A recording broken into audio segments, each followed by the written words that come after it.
I will call to order the Plan Commission meeting on May 18th, 2021 at 6:30. First up on the agenda is approval of minutes from April 20th. Move approval. I'll second. All right, move ahead, second by Rich. Any changes at all? All right, seeing none, all in favor of approving, say aye. Aye. Aye. And opposed, nay. All right, that's approved. Next up is public appearances for non-agenda items. I don't have anyone listed that wants to speak on a non-agenda item. So seeing nothing last second, I'll keep moving on to agenda review. Anything we need to change around, Sonia? No changes. All right, then we'll get right into it.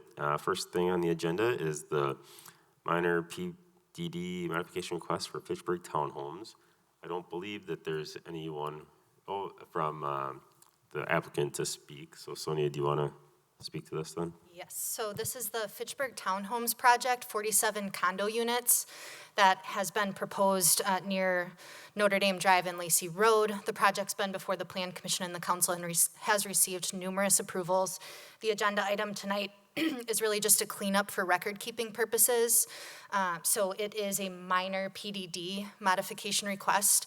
So it would modify conditions of a previously approved PDD zoning, so that's Planned Development District. And the condition specifically is related to the numbering of the CSM application. A CSM was proposed back in 2018. The PDD zoning is contingent on recording of that 2018 CSM, but that's no longer the most recent one. A new one was submitted and approved in 2021, so we need to update this just to make sure that those conditions and approvals are tracked correctly. Staff recommendations for approval with no conditions or modifications.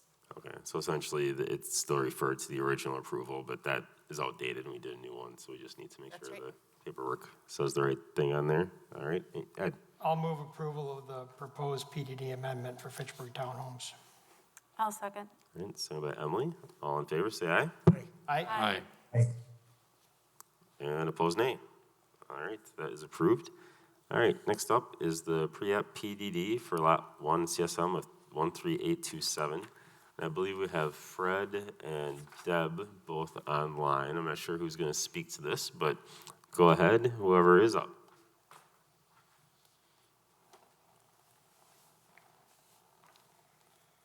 Good evening, this is Fred DeVilvers. Deb and I spoke earlier today, and essentially we're just participating if there's any questions. Fred, would you like to provide a basic overview of the proposed plan, the site plan, the types of structures you're proposing in the housing units? Sure. Okay. Sure, the plan essentially has 5 duplex units on it, 4 5-unit townhome units on it, and then 4 24-resident community-based residential facility buildings on it, and a community center. The duplexes on the south side of Sassafras would be essentially mirroring the duplexes that are on the north side of Sassafras. Then townhomes facing Crinkerwood, as well as south facing East Sharrow, would be essentially mirroring the apartments to the east and the existing townhomes to the south. And then the CBRF buildings on the west, approximately western half of the site would be 2-story buildings on that end. And the community center would be not only for this particular campus, but also the surrounding Swan Creek neighborhood and beyond. All right, Sonia, do you want to do a staff report before we get to questions by the commission? So first, just procedurally, a couple of notes. The agenda item is a pre-application hearing on Planned Development District zoning. So for our new commissioners' information in the public, Planned Development District zoning is different than our standard zoning districts. Essentially, it's a create your own where you identify the setbacks, the building heights, the uses, and the specific site parameters for a specific project. And the reason that this would be requested is because the standard zoning districts wouldn't be able to accommodate the project. And then in exchange for that flexibility, the development is supposed to deliver a higher standard and quality of design for the city. So that's implemented in a little bit more, a few more steps than a standard rezoning. So the first step is this informal hearing with the Plan Commission, and the purpose tonight is for the Plan Commission to familiarize themselves with the project, to ask questions, for the public to ask questions if there are any, and then ultimately for the Plan Commission to acknowledge whether or not PDD zoning is appropriate for this project. If all is okay to proceed, then the PDD zoning would be implemented in 2 formal steps. First is a general implementation plan, and then second would be the specific implementation plan and any other requirements that would come with that. So that's sort of the procedural scenario that we're looking at today. Again, no motion or action would be taken tonight. A little bit of history on this project. It's been before the Plan Commission as well, but most recently was back in 2013. At that time, there were a few different structures on the plan, a few more housing units and a few more bedrooms. But ultimately, whatever is proposed here on this site needs to be consistent with a 2002 comprehensive development plan for Swan Creek, which capped the number of residential housing units for this site at 54 units. The applicant here is proposing 46, so they do comply with that. And they also appear to comply with the future land use map category for this site from our comprehensive plan, which is medium density residential that allows a density of 6 to 9 dwelling units per acre, and they're coming in right around 7 or 8. So again, a new PDD for this project, pre-application hearing, and any questions or feedback from the Plan Commission. So just one quick procedural question as well for the people. At what step do we ask them to get feedback from the neighbors? So the PDD, Plan Development District Zoning steps, requires a neighborhood meeting that the applicant themselves must host, and that would be prior to submittal of the formal GIP. And they should be reaching out to property owners within 300 feet for that information. All right. Questions or comments from Plan Commission members? Rich, it looks like you're ready. Go ahead. Yeah, I got a question. Is the definition of a dwelling unit specific to Fitchburg?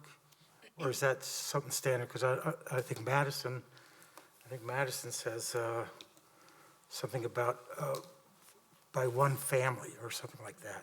So is this specific for here? Yeah, we do have our own specific dwelling unit definition in the zoning code, but it is quite similar, I think, to a lot of other municipalities. Really, the definition asks for the unit to operate as a separate household. So there are certain things that a separate household would do to operate as one unit, and that would be sharing bathroom and kitchen facilities, dining facilities, and sort of entertainment facilities. So as long as there's a group of bedrooms and people living together, but they're all served by that common living element, that's defined as one dwelling unit. Okay. Do you have a follow-up question, Rich? Or you No, I was surprised at the density. I mean, it's like 4 facilities with 144 people comes out to be 576 people just for the CBRFs, I believe, plus the other ones. And that just seemed There's pretty only dense. 24 residents in each building. And 12 staff, right? And who said that? So there Not was, at any given time, though. who's speaking? That's Fred. That's This is the Fred. applicant, Oh. Fred. It said, well, I read 24 residents plus 12 care staff.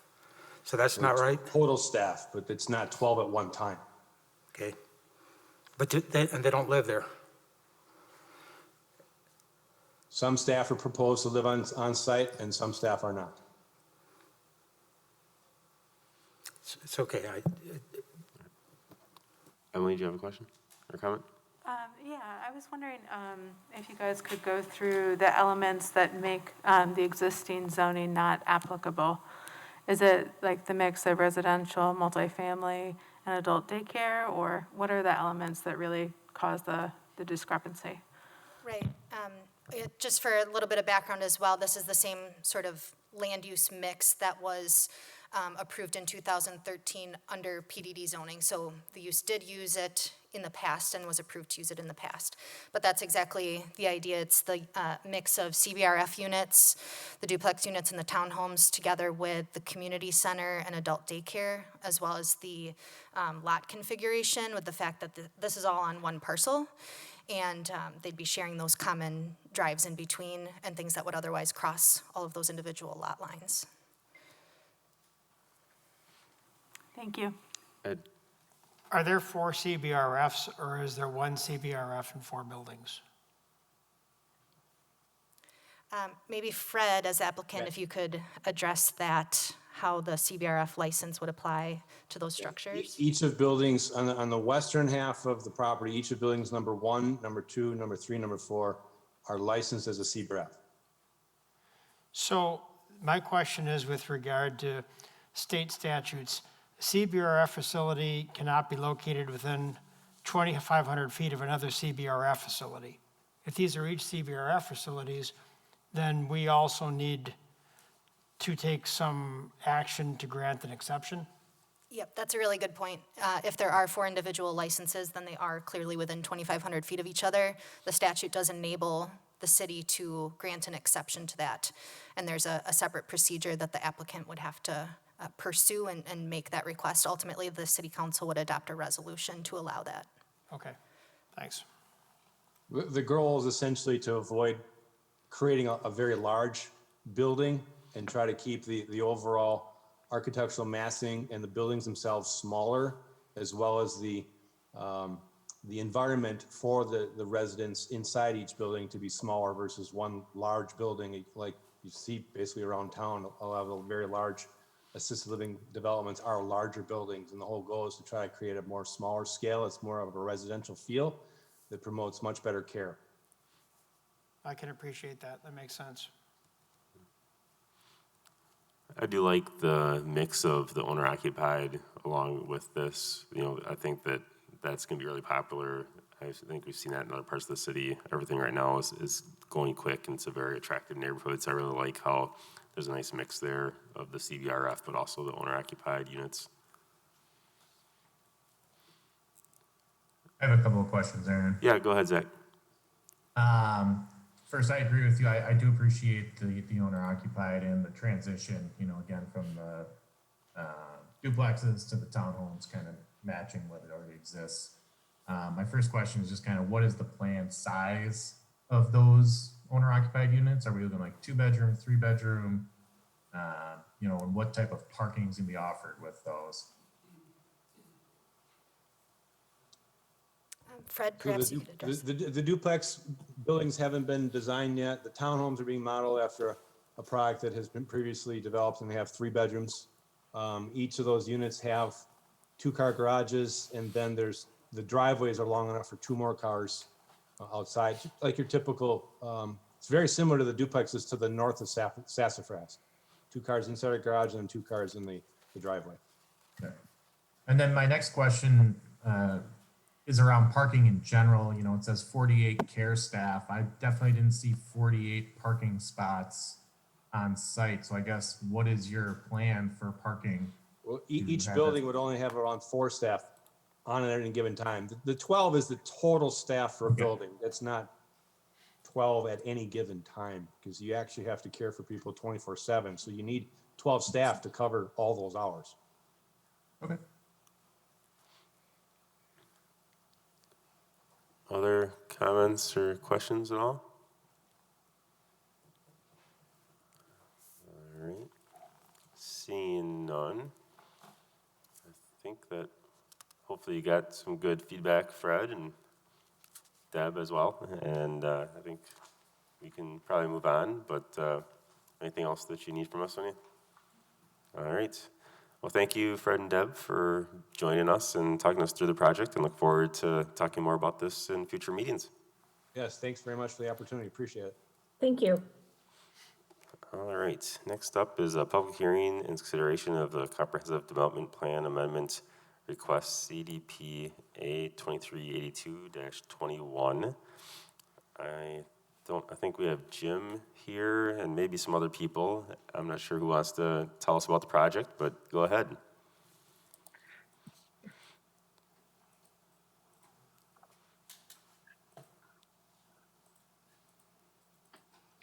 Okay, good evening.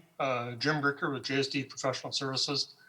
We're the agency that does all the planning for this portion of the Fitchburg Center campus. With me tonight is also Debbie Hatfield and Jen Romanen to answer questions.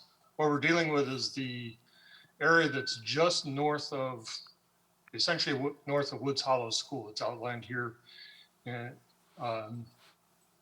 right along Gunflint Trail and Woods Hollow Drive. The plan has previously shown the area as low-density residential. There is an existing residence on the site. The idea is to convert it to what you see here is this purple shade that would allow us to develop an administrative office and a training center associated with the USONA Institute, and then incorporate the larger parcel, fix the lot lines, and incorporate it into a larger parcel that would be part of the Fitchburg Center master plan.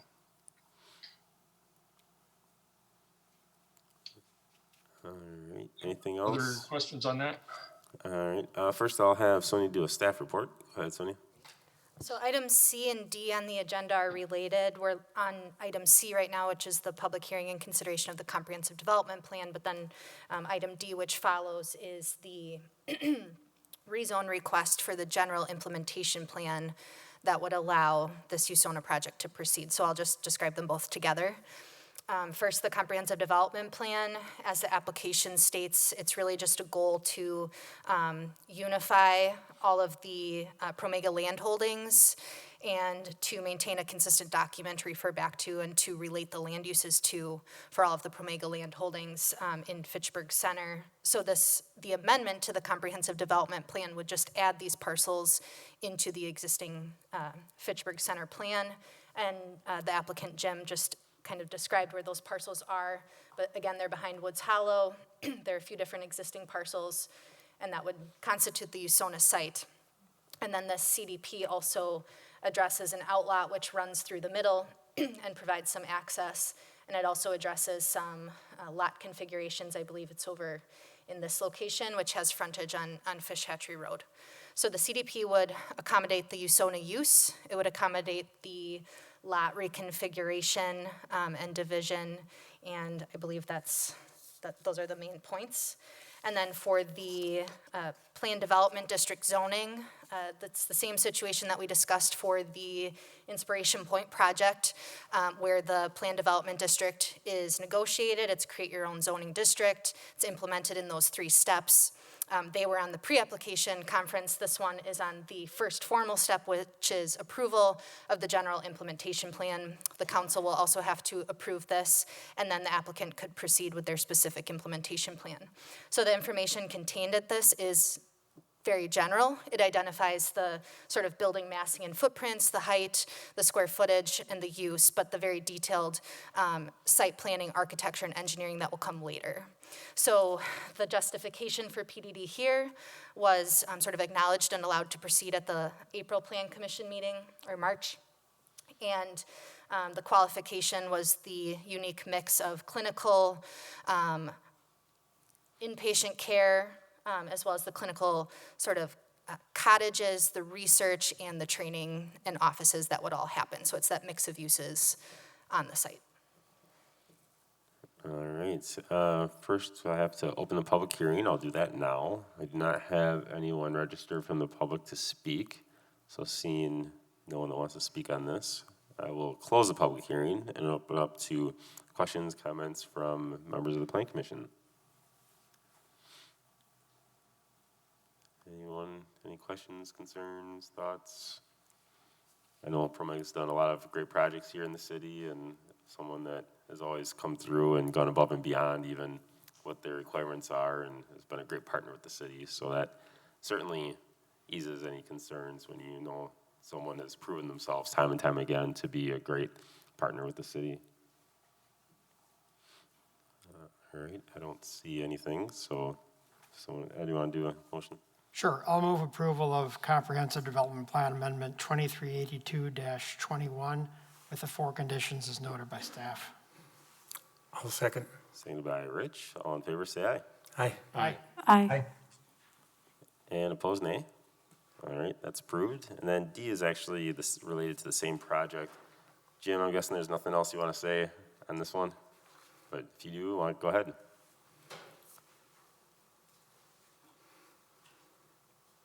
I don't have anything to add. We can certainly try to respond to any questions that may come up from the commission. All right. And Sonia, anything additional? I'll just point out the specific staff recommendation, which I didn't do before. It's not, the conditions aren't contained within the memo.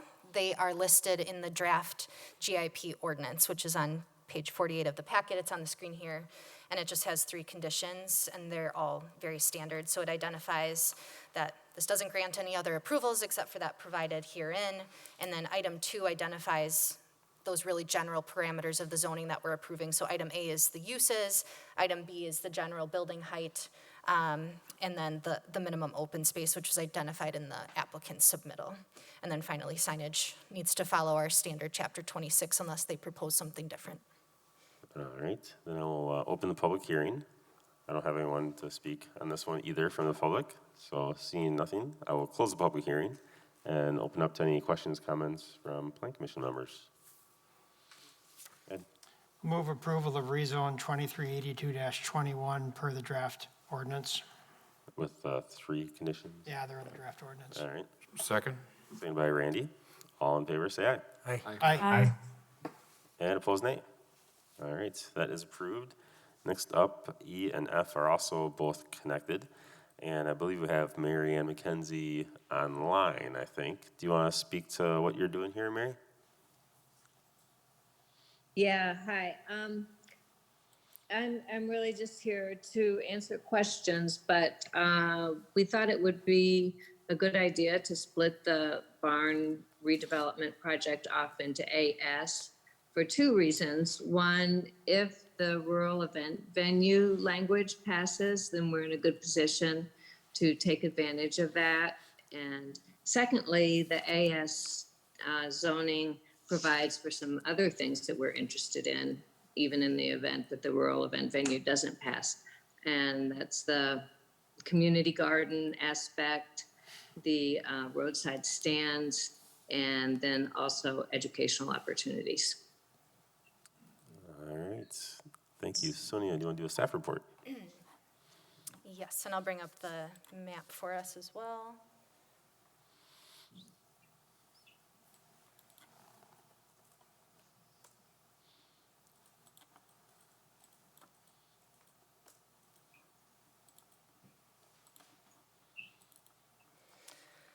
Okay, so the applicant currently has 1 farm. It's all zoned exclusive agriculture AX.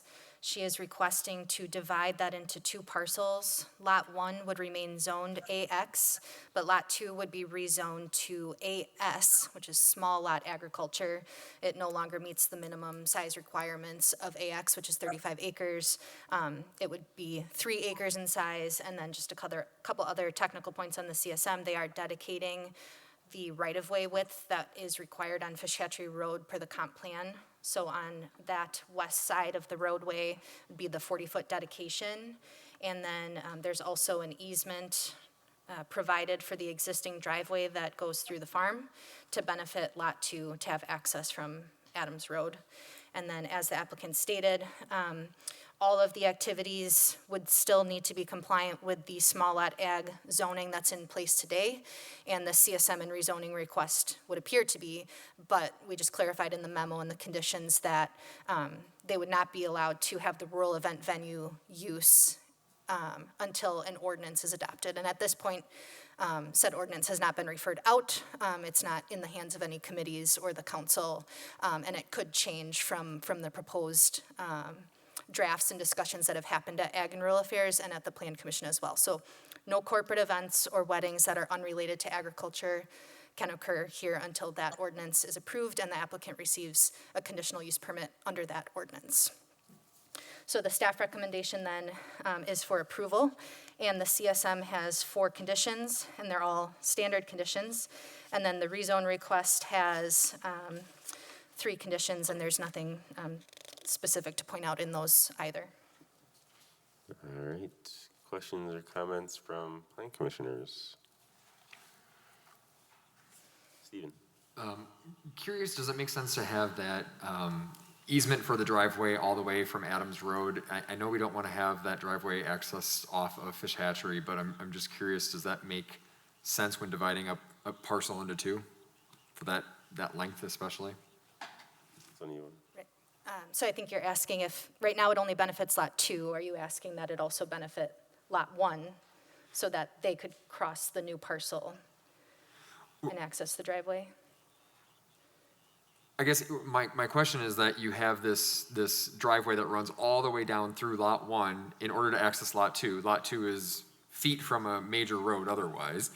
And so I'm thinking in the future, if you were to sell Lot 1 and retain Lot 2 and have this easement there, does that make sense given that length of that driveway access? And I'm just worried about proper planning here when Right. when the lots are no longer owned by the same person. I know that the county actually did not allow them to have access from what's now going to be Lot 2 onto Fish Hatchery Road, which is why they made that long driveway. I think it's pretty rare to have that long of a driveway as an easement, but the county wouldn't allow that. I don't know if you want to speak to that, Sonia, anymore. Right, I think that's an accurate summary. The concern was that traffic into that barn site couldn't be accommodated on Fish Hatchery Road without some substantial improvements, like an additional turn lane. So I think the idea that traffic would continue to come off of Adams Road to serve that site would be more compliant with the county's rules. Certainly unusual to have a driveway that long as an easement. Because we approved this during my time on plan, and so I couldn't remember if that was county or if it was us, and then I thought maybe we should revisit that if it was us, but that makes more sense. Thanks. Ed? So to Steve's point, if in the future they did become separated, it would be possible if you put in those turn lanes to get county approval for a direct access. So this doesn't eliminate that possibility. Right, but it preserves access in the event that that never happens. Yep. Right.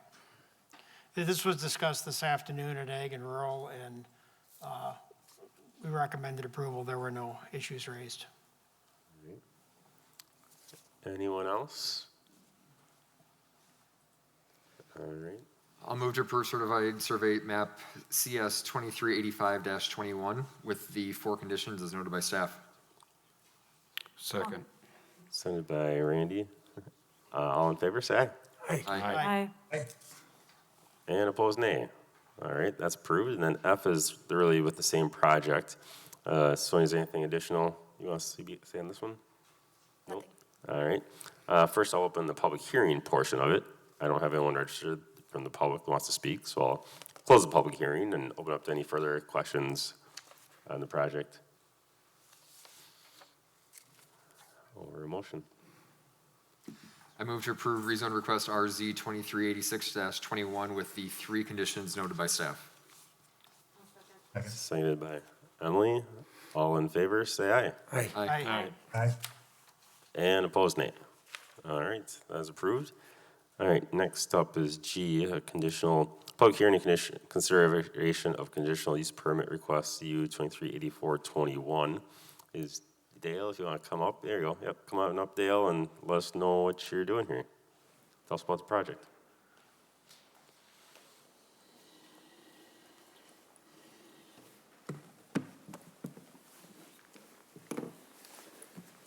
Hi, I'm Dale Sticka, and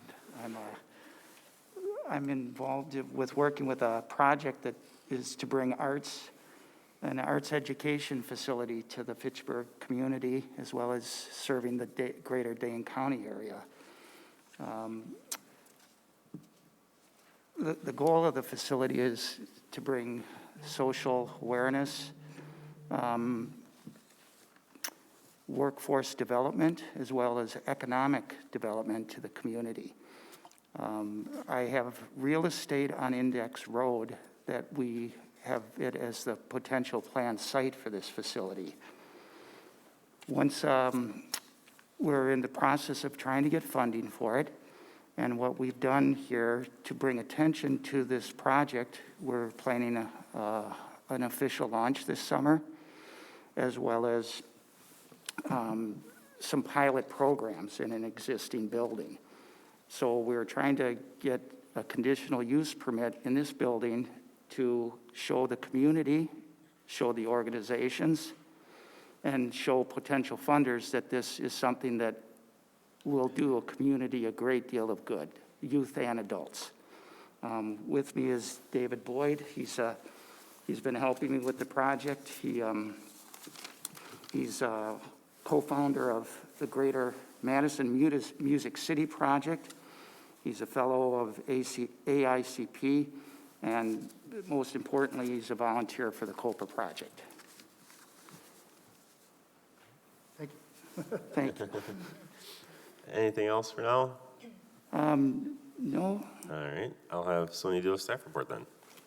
So the agenda item that we have is a conditional use permit for the property that's shown on the screen, 2841 Index Road. And the property is zoned business highway. Within the business highway zoning district, conditional uses, there's an opportunity to approve a conditional use permit for amusement and recreation services, and that would allow the applicant to pursue the indoor use of music and dance and actors and other sort of youth groups and adult groups within the building.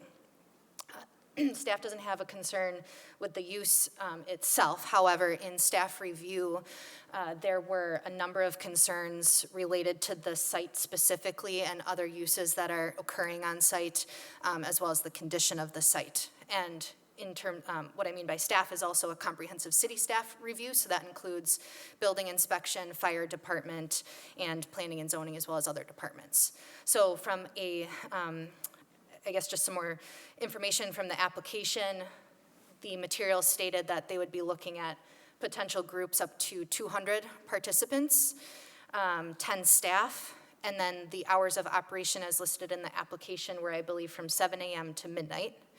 And then it identified parking kind of throughout the site and on the side, noting that there are 60 total parking stalls on the site.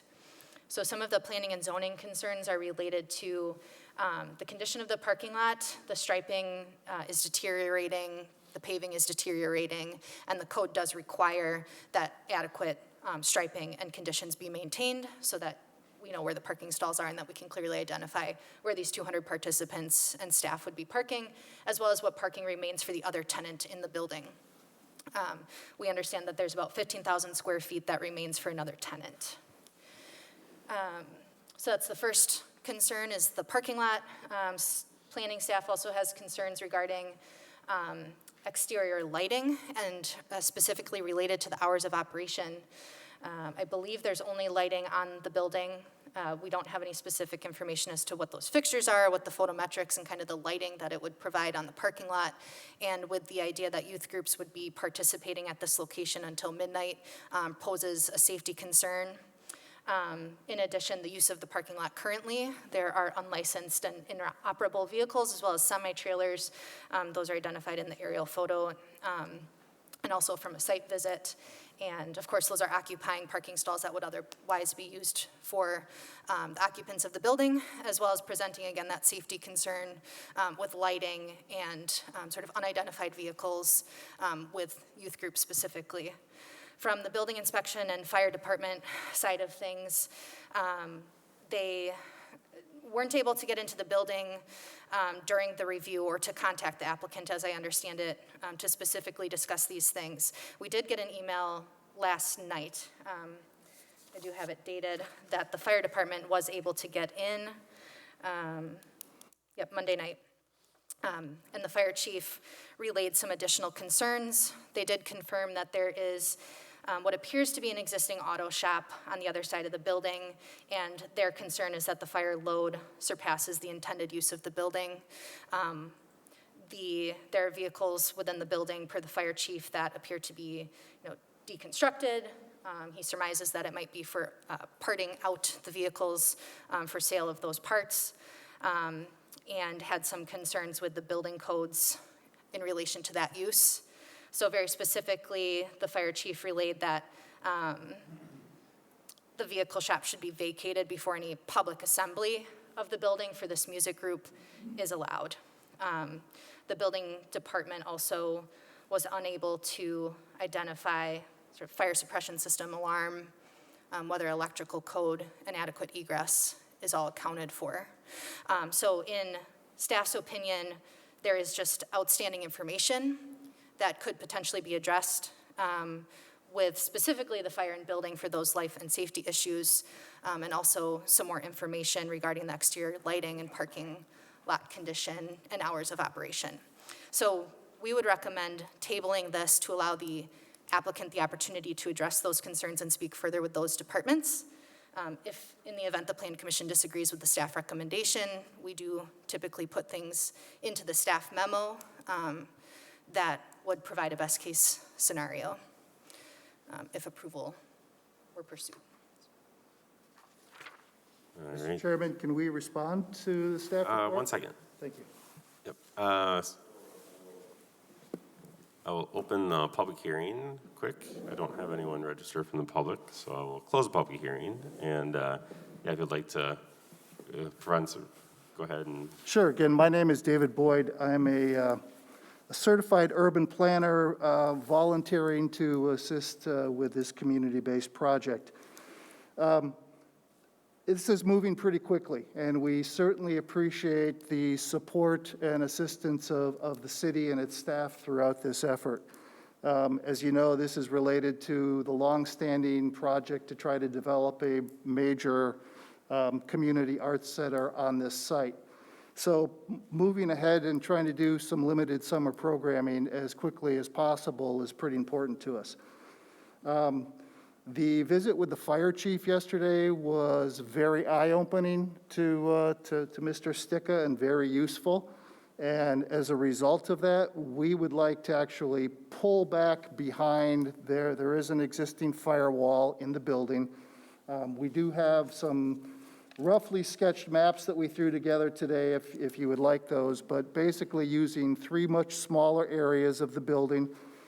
The alarms and fire suppression system were treated within the last year, so they are all up to speed. We would like to actually have the opportunity to go through with building inspection and have the conditional use contingent upon meeting whatever requirements that he might set. The parking striping is just paint.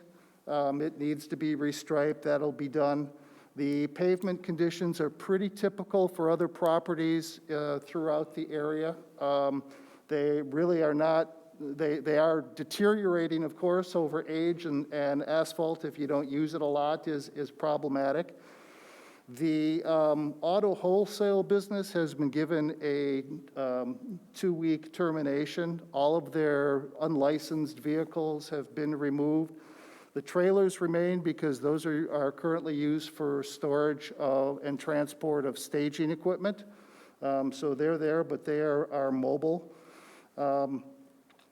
We certainly would commit to working through the safety and lighting issues as they're identified. But we think that scaling back, working with much smaller groups that are in very dire need of immediate space would be useful and beneficial for the community. So if there's a way at all to move forward and not delay this into June, we would be very appreciative of any assistance that the Plan Commission can offer us. I'd also like to add that in pulling back, we're not asking for a capacity of 200. We've lost a couple of the larger groups because when we initially started this, we were going to do it outdoors.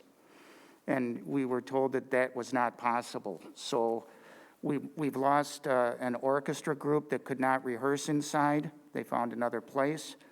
And so now basically the biggest groups we would probably have would be no more than 50. The hours are not necessarily 7 a.m. to midnight. There has to be a lot of cleaning and disinfecting done. So I was giving you hours that people would be in the building. I'm sorry if I didn't understand what the question was, but that was being very transparent of when people would be occupying the building, not that we're going into late hours with youth and adult programs. That's what it's all about, is education and serving the public. And the safety is the highest priority we have. And that I couldn't agree more that we want it to be the safest place for these people. Thank you. All right, questions, comments from plan commissioners? Stephen? First question is, and there's gonna be more, but this conditional use permit, is there any way to limit the timeline of when it is effective for? Otherwise, it goes on for perpetuity, correct? That's correct. It runs with the land and it would go in perpetuity. So could state that it expires, at a certain date unless the Plan Commission reapproves it. Where I'm going with this is that I hear the applicant's concern of you're trying to get here before summer. I also don't like rushing through something that, just in reading the report in prep of tonight, there's a lot of outstanding questions, and we can put some of that stuff in as conditions, and some of them have already been written up by staff. But I would feel much more comfortable if we had, we're doing this for the summer to be able to get you through, and then let's take a look at a longer-term plan when you've done your due diligence and making sure that everything's wrapped up before bringing it to this body. Randy? I would have to agree. I really applaud your mission, but I'm concerned about the safety, and given the number of concerns by staff, I really feel that those need to be addressed prior to moving forward. And if we can do that in some type of other manner, that's fine. But I just have a concern with given the number of issues that are outstanding. Emily? Yeah, I would just echo that. I have a lot of heart for this project. I think it's wonderful. But I do think that there's a lot of outstanding questions, and, if you guys can, rework some of those and, make some progress on that, I think we'd be in a much better spot to move forward.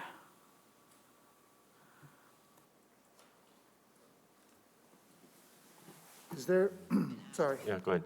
So again, I think what I tried to state earlier is that, is it possible to move forward, whether it's on an interim basis, subject to the sign-offs of the fire and building officials before occupation takes place? I'm not aware of whether you actually have a certificate of occupancy program in the city of Fitchburg or not, but we certainly would be committed to not moving forward with these programs that don't meet, unless we meet the basic safety requirements. We believe that the front half of the building, which has been traditionally and historically used for everything from offices to church space, is going to be much easier to address than some of the warehouse and back parts of the building that the fire chief toured. It's in much, I know it sounds hard, but it's in better shape than it sounds up front. Mayor, I have a question following that. Go ahead. Can you point out, because the building's sort of a very thick L shape, if you will, what part is going to be occupied for music and performance rehearsals versus this other mechanic shop that was occupying it? So Got the map, again, an aerial map too. Phil, you want to point? Again, to stress, the mechanic shop has been terminated, and they will be clearing out and will not be part of what's going on in that building. So it was very clear that that was a safety issue that we no longer care to deal with. Dale is going to indicate the orientation of the building. Yeah, sure. This right here is basically where the firewall is for the back warehouse. And we've been advised by the fire chief to maybe let that part of it go for now. So we would be occupying basically this area, actually, right beside those. Right. Oh, okay, no, I got that. So this is an entranceway. There's a room here, and then there's two rooms here, and some various small ensemble practice rooms that would be in here. So basically, up to it does that. Okay, so just because some people on the screen can't see where you're pointing, I'll try to move the cursor. Did you identify this portion of the building? Up to what point was that? No, she's got this. Okay. We have people with us on Zoom that can't view you pointing at the screen, so I'm just moving my cursor to match what you described. So is it this portion? So from the double doors, the first space is immediately on your left. Here. And where does it end? Does it end at the point where the building gets wider in the back? Is there, yep, basically the L. And does it go all the way to the south end of the building, or does it stop? There are office spaces divided in the firewall, are you asking? What's the intended occupancy? It would be in that lower part of the L. Again, the shaded areas on the map are the immediate room inside the double doors, and then two larger rooms adjacent to the firewall. Is this what we're looking at? Yes, This direction? correct. So we're going to here or all the way to here? Not all the way to. So here and then up into this space a little bit, it looks like. Correct. Okay. Thank you. And was that, Randy? Point of, I got, Yours, keep go following ahead, up and then here. Randy after that. To the point then of your evicting your other, I'm assuming tenant, if you own the space or okay. Well, I'm glad to hear that you're going to be removing that business. I also have concern if that sounds like that wasn't well known to you that that's what was going on in the space. What is going to be your future plan to occupy that space and continue paying that part of your rent? Or are you going to remain empty for your future use? Or what's going to be the plan on that other part of the building? If there was to be any tenants, they would actually come to you and make sure that they were permitted to be there. Or I would work with them to do that. But our goal is to get this project funded by using this summer to bring awareness to the facility. It may sound funny, but I bought the building to tear it down. And that's the whole goal of this. And we're trying to bring this visibility this summer. And I would love to be able to be here for a different reason, rezoning. It's just, it's not there yet. Randy, go ahead. Same question, actually, so thank you. All right. Emily? yeah, one additional question. In terms of where the auto business was that located in any part that you guys are proposing now to like host the classes and the rehearsals? Or is that No, now, outside of the firewall? at one time, we were trying to get into the, No, where was the auto shop, the, or the wholesalers operating? So they were in the area above the L, kind of the cutout on the left. So they were in behind that firewall, operating in that area.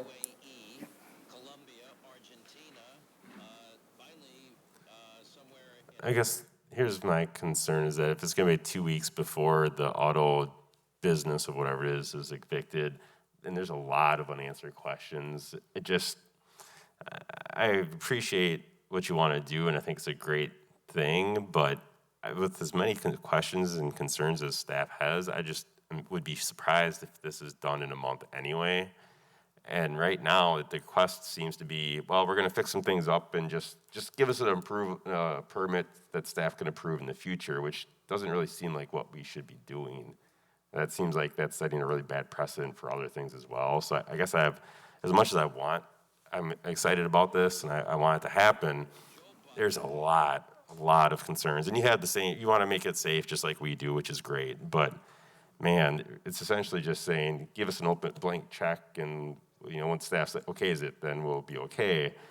And there's just a lot of safety concerns and a lot of improvements that are going to have to be done. And these things don't happen overnight. I guess I'm a little concerned about approving anything right now versus just postponing it for a month. But I guess I want to hear what other people have to say. Rich? Yeah, I think we all want to see you succeed. And this has been around for a while, but it's not going to, looks like it's not going to happen today. Will you guys be ready next month? Will you have everything, all your T's crossed and I's dotted? And I believe if we are allowed to do it, we will. There isn't any point in doing it. no, I meant to table this till next month. You will be Oh, ready. no, for the it. Yeah. groups are, they want to start in June. And if we get to July, it's done. I'm just being honest and open with you. We lost an orchestra because we couldn't get it outside. And now we will lose jazz groups, dance groups, and theater groups. they're starving for places to go.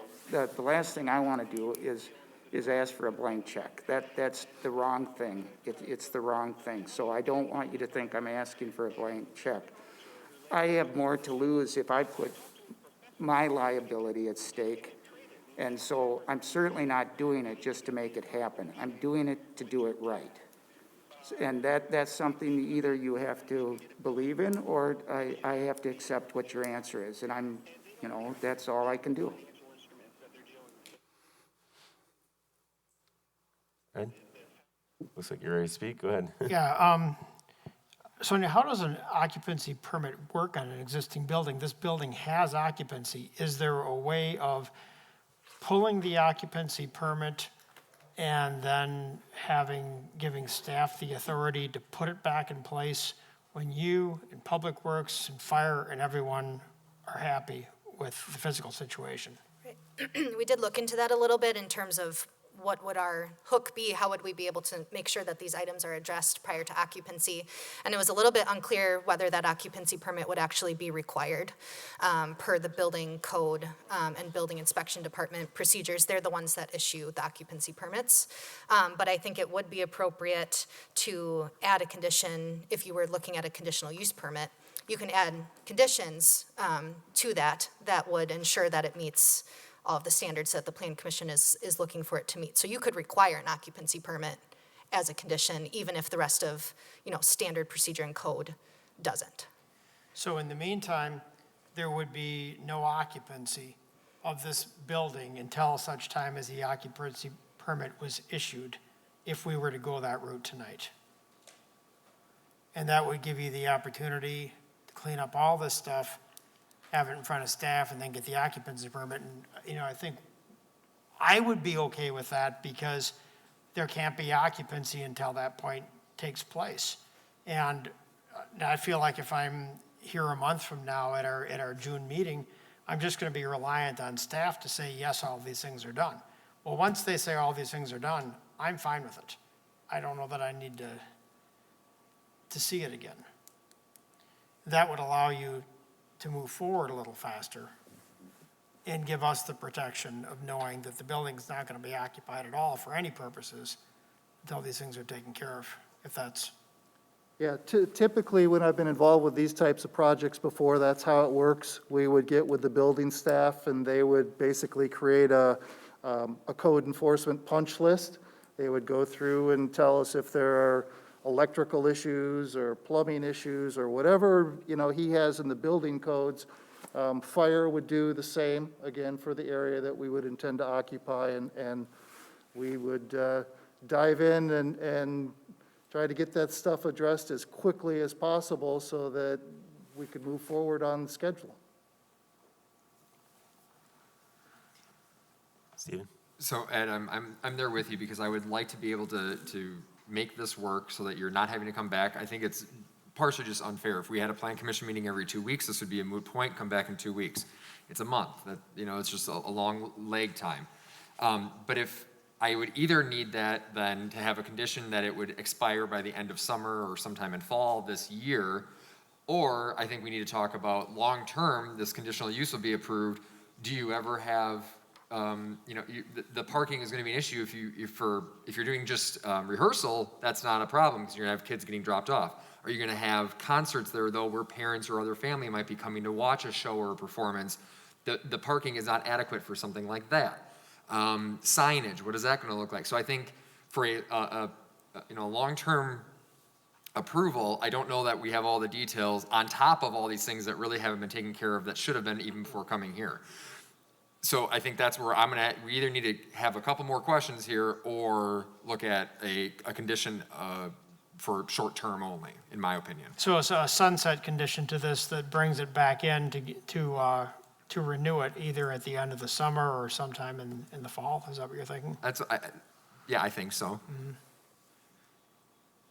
Because the other thing is, I get what you're saying is that you don't want the blank check and you want to make sure that this works right and everything else.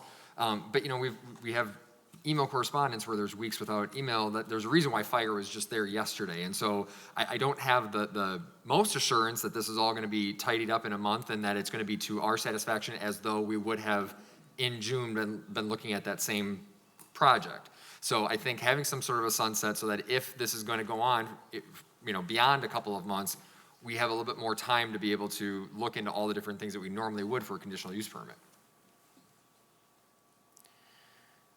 The summer contracts that you would have, are they strictly summer? Do they go into the fall? What is? There was groups that I had talked to that would like to see it to October, to the end of September. To the end of September? Yep. That sounds reasonable to me. In other words, if this were to expire on October 1st, they could be in to Plan Commission in September prior to that expiration, asking for it to be continued on a permanent basis. We at that point can look and make sure that we're satisfied with the things that maybe aren't an issue for Public Works or Fire, like the parking availability, and just make sure that we're comfortable that those things have been resolved as well. Now, that'd be particularly useful, and if things really go well, we'd be back with gold-plated shovels in the fall, breaking ground for the new facility, so. Well, that would be nice too, and we'd love to see that as well. Emily? One thing I'm thinking about is a lot of these questions that we have and things that you guys need to, come back with, like going back to what you were saying before, it does take time. And so if you want people to come into the building and start using it in June, and, our meeting is like, 3 weeks into June, like that timing just doesn't seem like it would work. Like, I think, how are you guys going to basically make all the improvements that you need to and then have people start in June? I see like you could easily or potentially, wait until our next meeting and then we can go through it all one time again, make sure we're all good and clear, and then move forward on a clean basis. Just seems now we're kind of cobbling it together, and when it's a question of safety, it makes me uncomfortable. I think in some ways we would actually be going back to ground zero to do that, because we're still going to need to work through the details and the inspections with code enforcement and fire, and that's really where all of those improvements are going to be driven by. So no matter how we schedule it, we need to get, detailed work and punch lists with those folks and show them exactly where we're going to be, and not just take a nice stroll through the building, but actually have a list that says resolve X, Y, and Z. Otherwise, we'd be back here in a month and we'd be spending time waiting for staff again, so. Does that make sense? Are you talking about just for the modified amount of space, yeah, or are you talking yes. about the entire? No, just 'Cause, just the modified space. Right, but within that month, I think at that point you could, have a chance to walk through with fire and, get all of that stuff up to code. I'm not understanding. So you're saying wait till the next June meeting to do this? Or I was thinking, in the interim, you guys would have the time to make those improvements that are necessary? Yeah. If we get the go-ahead, we're going to do our best to get that done. It's just, if these groups aren't, they will be looking for other space. As of, as soon as I can tell them that this isn't going to happen, they aren't going to wait till July. And I understand that that's not your worry. My worry is to make sure it's safe as well as yours. So I guess knowing that would be part of the decision to make, is if that's how we get to that. Randy? I'm not sure. I think there might be a disconnect here. You have 2 weeks that you've given an eviction. So there's 2 weeks there. Then you have a laundry list, that's 6, 7, 8 items that need to be cared for from a safety standpoint.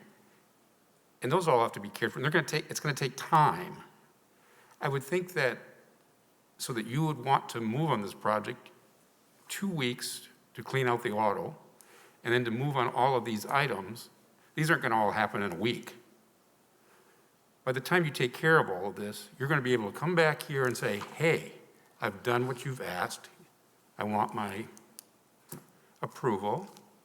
And we will feel much more comfortable from a safety standpoint, and we will sign off. We're not talking about waiting for July. We're moving into June. I would think you'd be able to give your prospective bands, say, we're working to open that door as soon as we get the approval. We're making all of these changes. We're gonna have it in June. I'm not understanding where July is coming into play. There's scheduling that could take place in early June. And by doing it the way you're suggesting, that scheduling will not work for these organizations. The building's not gonna go away, but the organizations will. But you're still gonna have to meet and clean up everything that's on this list. So I guess we're not on the same wavelength as far as the timeline. To me, I'd have to meet all those requirements before we would approve.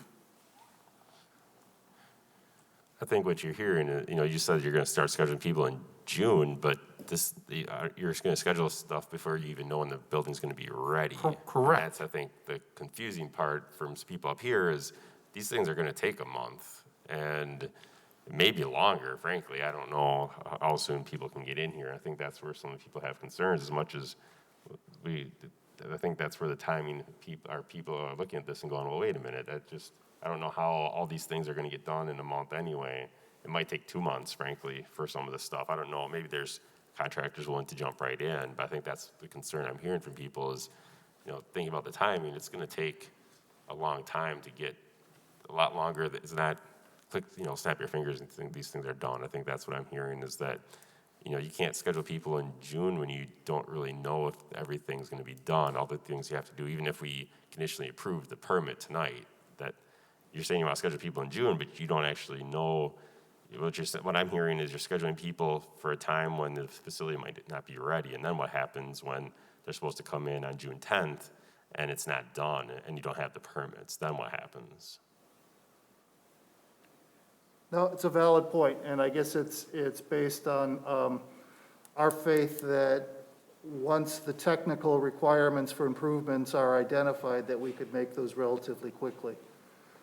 As of this point, I don't have a building inspection, so I don't know what that punch list looks like, how bad it is. There are some generic comments in an email from fire, but there hasn't really been anything resolvable. The things that the planning staff identified are all pretty resolvable in short time frame. So it's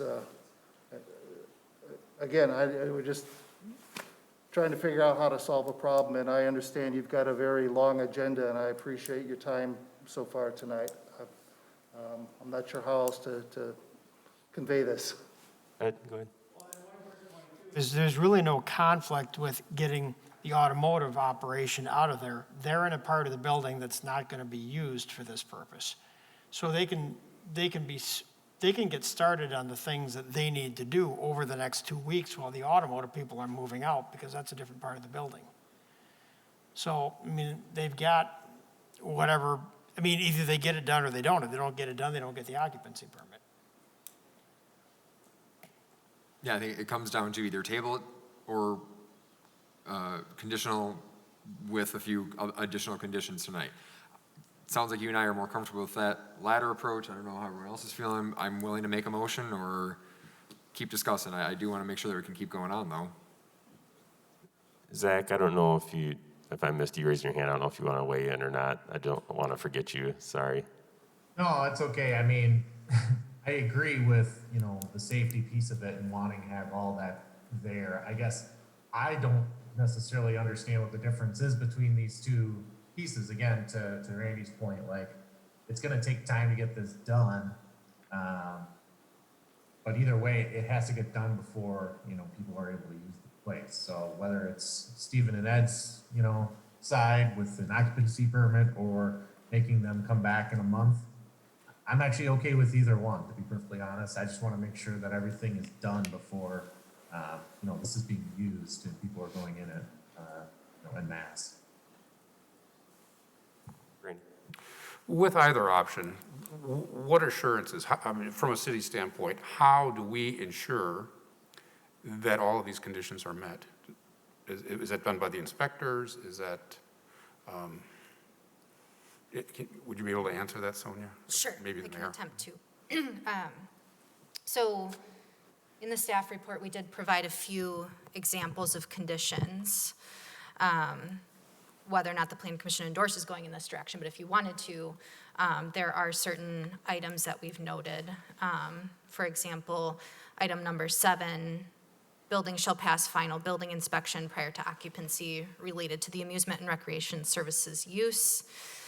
Condition 8, building shall comply with all fire code requirements for fire detection, suppression systems, and fire prevention prior to occupancy related to the use. So they're quite general. I think we've identified a little bit of the precedent and procedural issue with going down this road, and also the challenge of kind of designing at the Plan Commission meeting at night and the risk of speaking for other staff that aren't here.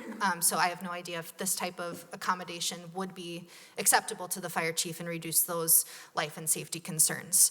But the idea would be that if this condition were included, we would hold the occupancy permit until the fire chief says they're 100% satisfied. And that might not, I guess, meet the expectations of the applicant, and that's something to be aware of as well. Just the challenges of scheduling contractors out at the site, the challenges of coordinating the schedule to get inspections at the site, those things might not happen by June 1st. It all depends on how quickly those items can come together and in due diligence and good faith efforts with city staff to accommodate these items. But unless I hear a 100% okay from these other staff, there can be sort of no, I guess, question or gray area on those things before we would release the occupancy permit.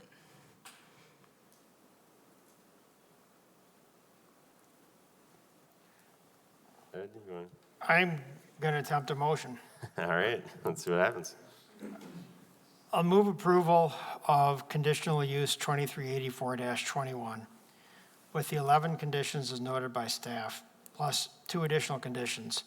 Number 12, the occupancy permit, occupancy is contingent on receipt of an occupancy permit from staff.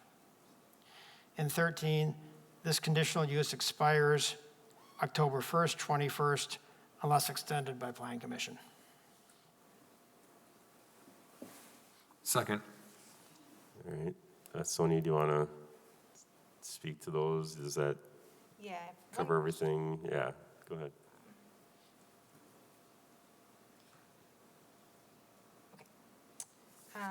Would you also like to add a condition that reduces the square footage approved under the conditional use permit and the capacity, specifically to groups no larger than 50 people as described by the applicant, and then as best we can describe the square footage or the location within the building where the use would occur? Yes, and I think I haven't seen it, but they gave you a map that shows the part that they would be occupying, so this could be per the materials provided at the meeting? Sure, something along those lines I think would work. This has information on it that's illegible, so we would need to make sure that it's an updated floor plan and that we understand what the location is, but an adequate floor plan would be acceptable. Okay, so if you want to wordsmith that, I'll accept that as friendly. Yep. So is that additional condition then? So limited space and occupancy. All right, question? I was wondering if you would consider amending item number 4. The 9 p.m. limit isn't consistent with what Dale was saying about occupancy. It's also not consistent with a similar operation across the street that has the same zoning and operates until 11:30 p.m. So they have kids in and out of there till 11:30? That's what it says on their website. I think that's a problem with doing this all in meeting and having these Had to ask. crossed, not eyes dotted. I mean, this is all stuff that typically is done way before this meeting, and that's, I think, the frustration. I'm just not sure what the basis for 9 PM is. There's no precedent for it in any of your other land uses. Well, no, we have a number of things that have limited hours. No, I Quite a get lot of that, them. but the 9 PM for this specific use, when there's a similar use across the street. Kids ought to be in bed by then? There's adult programming too.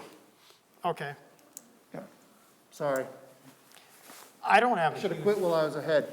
I don't have a huge issue with the timing. What were your thoughts, Sonia, on Yeah.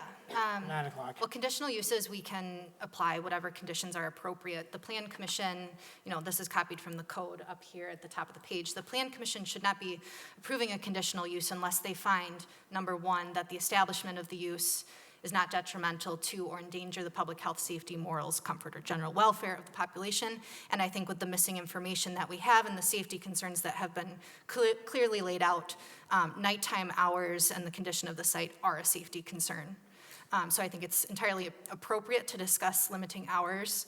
I can't speak to other uses on the site or nearby. We're only reviewing this conditional use permit application. But the thought process with the 9 PM hours did include the idea that if there were adult programming and that started after other, work hours and things, perhaps starting at 7 PM, that 9 PM would be a reasonable time to end those hours. Also, the idea that, in the summer, daylight does go longer till 9 PM, and sort of identifying those correlations to arrive at 9 PM.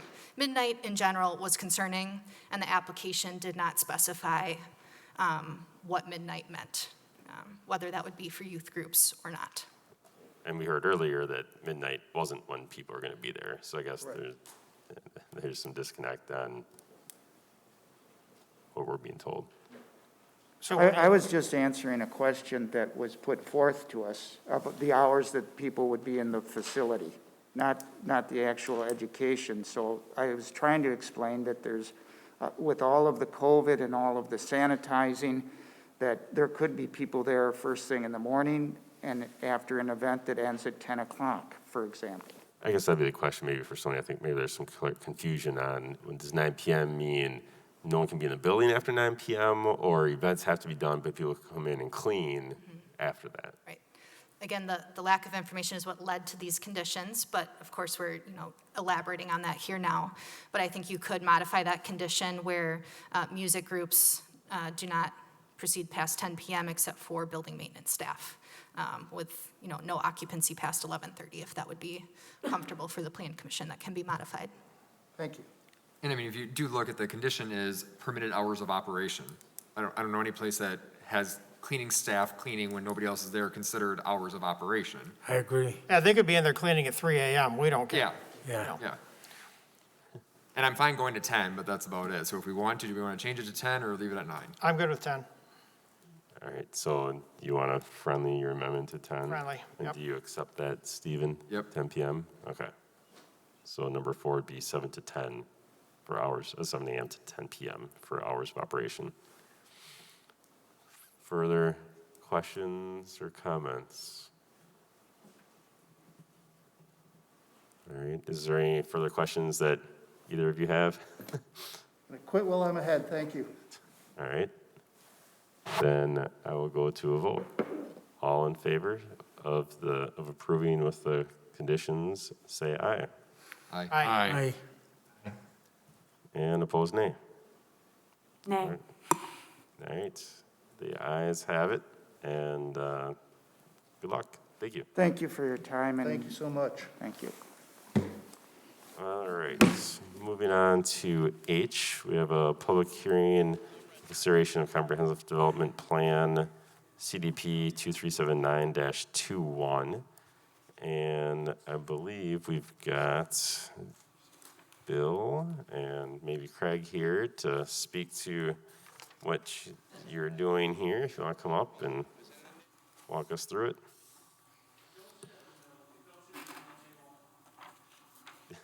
One side or the other. That microphone apparently isn't working.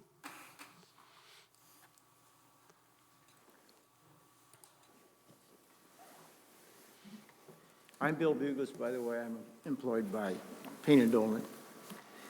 And Craig Donsley with Payne and Dolan as well. All right, do you want to walk us through what you're doing here? Anything you want to say? No, you go right ahead. So Payne and Dolan and Fitchburg Minerals have made a conceptual development plan application for approximately 58 acres on the south side of Lacey Road, east of Fitch-Rona, and south and west of quarry operations that occur in that neighborhood, Section 18, City of Fitchburg. The proposal tonight for you is for a number of single-family units and some duplex units. The duplexes are concentrated along Fitch-Rona Road and the south side of Lacey Road. The intent of the development is to add residential units to the city. You've experienced some aggressive growth with single-family homes over the last 2 years. We've been in to see staff a number of times, collaboratively working with staff on your Lacey Road reconstruction project. The changes have been made to the development a number of times to try to work politely with improvements as Lacey Road has flushed out and designed. There is a regional stormwater pond included with this development. At this stage, it's on the west side of the property behind Payne and Dolan's offices. And then there's anticipated future growth for additional residential units to the south within the urban service area. With that, certainly welcome Sonia to present the staff report, and we're here for questions. All right, Sonia, go ahead. Sure, and following the report, perhaps there might be more detail that the applicant could share in terms of topography and lot layout and how you might address some of the concerns. So the agenda item tonight is the comprehensive development plan for Fitchburg Mineral Subdivision. It's a residential subdivision, just some basic facts for the public information. This is at near the intersection of Lacey and Fitch-Rona Road on the west side of Fitchburg. It's at the far southern end of what's currently included in Fitchburg's urban service area. And it's a 58-acre site. A comprehensive development plan is required whenever the acreage is 35 acres or more in contiguous common ownership. So that's why we're looking at this tonight. Again, I think 135 dwelling units with 98 single-family lots and 19 duplex lots. They are proposing to accommodate all of their parkland dedication on the site. Somewhere around 9 acres is required, according to the staff memo, and they're proposing 11.7 acres of parkland dedication. The application also reviews the topographical challenges. So according to the materials submitted, the elevation as you move from Lacey Road into the site drops by approximately 50 feet and then approaches the valley where the center sort of swale would be located. And then it goes back up again by 60 to 100 feet to the south ridge line.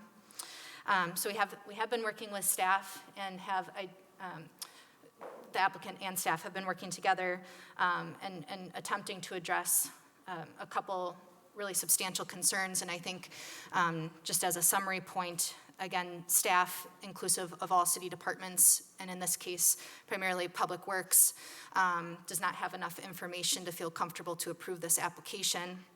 The two main concerns are grading. So specifically, we're looking at a need to have 2 access points into the site for public safety reasons and for traffic circulation reasons. So there aren't any concerns with the Fitch-Rona Road access, but the Lacey Road access still has some questions. According to Public Works staff, we've received plan information, so like a top-down view, but the profile information, which looks at it from the side, is lacking. Also, how we understand what the grading looks like as it ties into those adjacent residential lots. So if you're dropping 50 feet from Lacey Road coming into that street that intersects with Rock Ridge, the lots are only some 80 feet deep. So what does the grading look like? Can people actually get into those lots with driveways? Are the lots appropriate for development? And these are questions that we just can't answer based on the information submitted. In addition, I think the second main point of concern is some comments from the Park Commission. The applicants did go to the Park Commission to get their feedback, and those are summarized in the memo.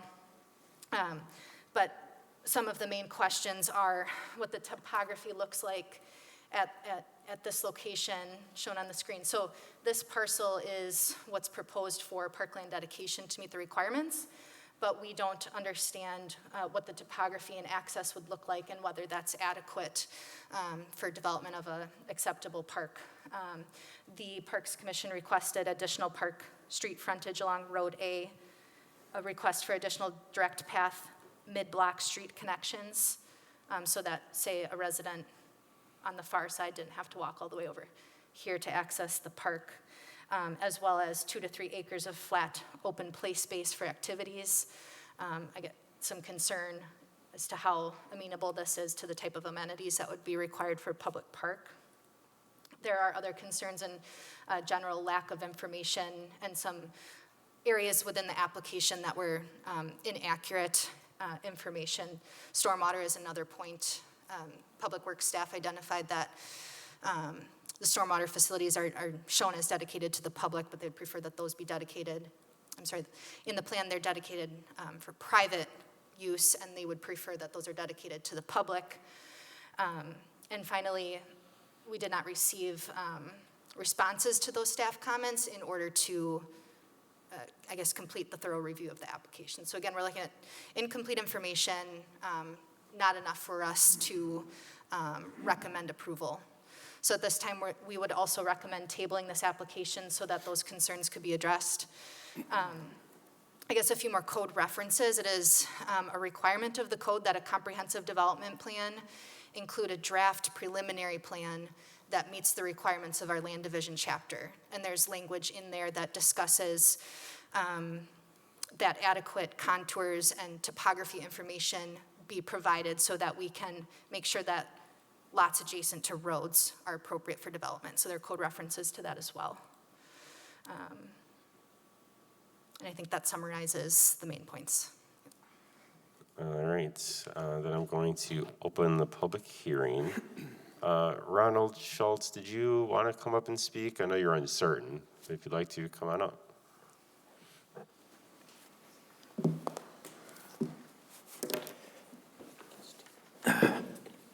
Yes, I live on Fitchburg Road. My address is 2625 Fitchburg Road, and I have some concerns about the traffic on Fitchburg Road. It's a very busy road. It's dangerous. It's not in good shape, and I think having that access is probably necessary, but there needs to be some work done on Fitchburg Road to make it a safe intersection.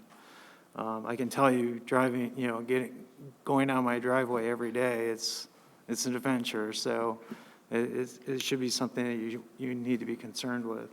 I know that from the plans I looked at, Lacey Road is planned to be improved and have bike lanes and so forth, which may be adequate. I know that Payne and Dolan they're also looking for more tenants in their commercial development, and then also bringing Commerce Drive across and meeting Lacey. So there's going to be quite a bit more traffic on Lacey Road as well, but that's all going to feed out, to Seminole or Highway 14 or out Fitchburg Road. And I'm just really concerned that Fitchburg Road is not adequate or capable of taking a lot more traffic the way it is. And at the other end of Fitchburg Road by 18151, there's pretty consistent flooding that happens. There's some real issues. So that road is going to get blocked off, especially in the spring rains, that type of thing. All right, thank you. All right, I've got some emails that we received from the public as well. This is from Jay Hockmuth from Fitchburg. Thank you for your service to Fitchburg. We would like the following comments to be entered into the record for the public hearing. The comprehensive development plan recently submitted to the city of Fitchburg, to the city by Fitchburg Minerals LLC certainly represents a reasonable initial proposal for developing the land southeast of the Lacey Fitch Road intersection that are designated low-density residential and located within the urban service area is shown on pages 4 and 15 of the city's comprehensive plan. 2, city staff and 3 different departments have offered a variety of well-founded and wide-ranging comments on Fitchburg Minerals Comprehensive Development Plan. 3, please approve a motion on May 18th that postpones the Planning Commission's consideration of the submittal until June 15, so Fitchburg Minerals has time to prepare a revised version of the graphic on page 21 of Agenda Item 5H that shows the boundary of the urban service area. B, a response to all the staff comments on pages 7 through 10 of the 18-page staff memo that starts right after page 3 of the agenda packet, and pages 90 through 123 of the agenda packet. C, a cost-sharing agreement with the city that defines the allocation of the construction cost for the stormwater detention basin to be located near the southeast corner of the Lacey-Fitchburg intersection, based upon how much of the annual average tributary stormwater flow originates within the Fitchburg Minerals subdivision and the Lacey Road corridor. D, a cost-sharing agreement with the city that defines the allocation of the construction cost for the project the city constructs to implement the recommendations in the Goose Lake Stormwater Study based upon how much of the annual average tributary stormwater flow originates within the Fitchburg Minerals subdivision and all other areas of the city of Fitchburg and the town of Verona. E, an agreement with the city that specifies how much money Fitchburg Minerals will pay the city for filling grading of material suitable for construction of a 7-foot terrace and future 5-foot sidewalk on property currently owned by Fitchburg Minerals that fronts on the south side of Lacey Road, if such filling grading is a component of a typical Lacey Road section approved by the Common Council, and the city will pay Fitchburg Materials for a temporary construction easement to do the filling grading if such work is a component of a typical Lacey Road section approved by the Common Council. F, a cost-sharing agreement with the city that defines the allocation of the cost of maintaining the 7-foot terrace and maintaining and plowing the 5-foot sidewalk when installed in the Fitchburg Minerals subdivision's frontage on Lacey Road. The terrace and future sidewalk are components of a typical Lacey Road section approved by the Common Council. Thank you for these comments. And then along with Jay, it's also signed by Sue Easterday, Rita Henricks, Cheryl Strassman, Joe Arita, and Tom Thorson. And then also, what was it? All right. Mayor Richardson, this is Jay. Can I speak for a minute or? Yeah, I guess I didn't realize you guys were online. Sorry about that. Yep, go ahead. Hi, thanks everybody for the opportunity to speak tonight. This is a very interesting project, and as our email indicated, it's a very good initial proposal, and we hope we can be part of the development and refinement of this as it moves forward. There's a lot of opportunities, a lot of challenges here with the stormwater and the natural lay of the land, and so it's good that this has come forward, and we're looking forward to participating in further refinement of this proposal. Thank you. All right, thank you. And Sue, I see you're on as well. Why don't you go ahead as well? Yes, thank you for giving me just a minute or two to speak. I'm on the Parks Commission, and thank you for referencing and explaining some of what Parks Commissioners discussed earlier in the month. We're not part of the referral process or the referral sheets, so we were appreciative that we were able to look things over and provide some comments, ask questions. And so I hope you do read these when the time comes, because they are thoughtful remarks.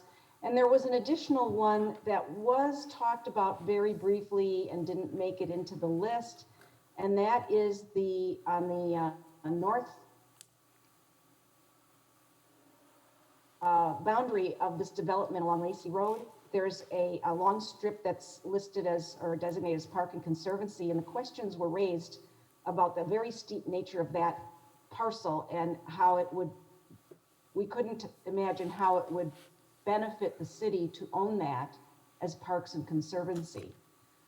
Additionally, then the city becomes responsible for sidewalk care there.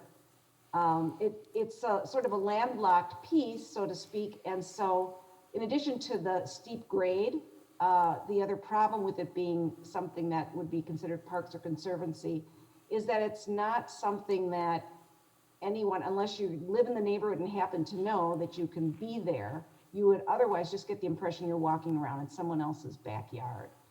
So there were a lot of questions raised about that as well. So I hope you'll also read the sheet that Scott Endel put together, and thank you for your time. All right, thank you. And I don't believe that we have anyone else from the public, so I will close the public hearing. Oh, wait, hold on. So, Sonia, go ahead first. I just wanted to add one note to my staff report. Just noting the comprehensive development plan application itself and what that means. Comprehensive development plan is a recorded document, so once it receives approval, it gets recorded. And all future applications need to be consistent with that, so your preliminary plat and your rezoning. So I guess just to further the comments that were made already, the questions here might lead to additional lot layout and street layout changes and things like that, that would then cascade into these other, recorded documents in future applications. All right, first I gotta close the public hearing. I think everyone's done with the public hearing. And Bill, do you wanna add something? Yes. We appreciate all of the feedback from staff and everything. It's all well put and to the point, and we are very comfortable in addressing those things and getting those things resolved and sitting down and discussing things with staff. If we've been remiss in any way in that, you have my apology, and we'll, if you'd be willing to table it for a month. One of the issues would be, are we able to get together with staff, all of the staffs that are necessary in that time to get it? But I guess if it would come to that point, we had to push it off one more, we probably could. But we would make every effort to have everything resolved by your next meeting. Am I correct on that, Craig? Correct. Okay. All right. Included in our CDP submittal was a schedule, and we did envision really coming back before this body in July for what was to be an approval. Really, we got some fantastic feedback from the Parks Commission the other night on the 6th of May. We welcome some discussion and some feedback specific to the development tonight so that we can take that into consideration as well. We have, had a number of meetings with staff. Lacey Road has a large impact on this land. And so we've been working on that for over a year. Really, tonight we'd ask that just simply you have, some open dialogue and specific feedback to us so that we can take all of those opinions and refine this development proposal and bring it back in a high-quality form for you to reconsider in either what's probably going to be June, but more likely July. As we envision in the project. It's really scheduled from a phasing perspective. We didn't envision construction beginning until 23, so we have some time there. We don't want to rush through the process. We want to get it right. And we do understand, again, the significance of that Lacey Road reconstruction project, and some of it is just simply timing to allow that design process, the real estate acquisition process, the bidding cycle to really just play out, because it is integral to the success of a subdivision of this size. I think one thing to keep in mind is just simply the scale of lands here. This is 58 acres. So when you stand on Lacey Road, near the quarry, and you look to the south and you see that large oak wooded area, keep in mind that's 1,000 feet from you. We're talking about 80-foot lots. So scale here is really important. And so we are working carefully to design the site from a grading and stormwater perspective to fit into that topography. These streets have been oriented east-west so that they lay politely on that topography. They stay with contour. We are expecting a considerable amount of fill here. Some of that is for the benefit of Payne and Dolan as they close out a quarry across the street over the next decade.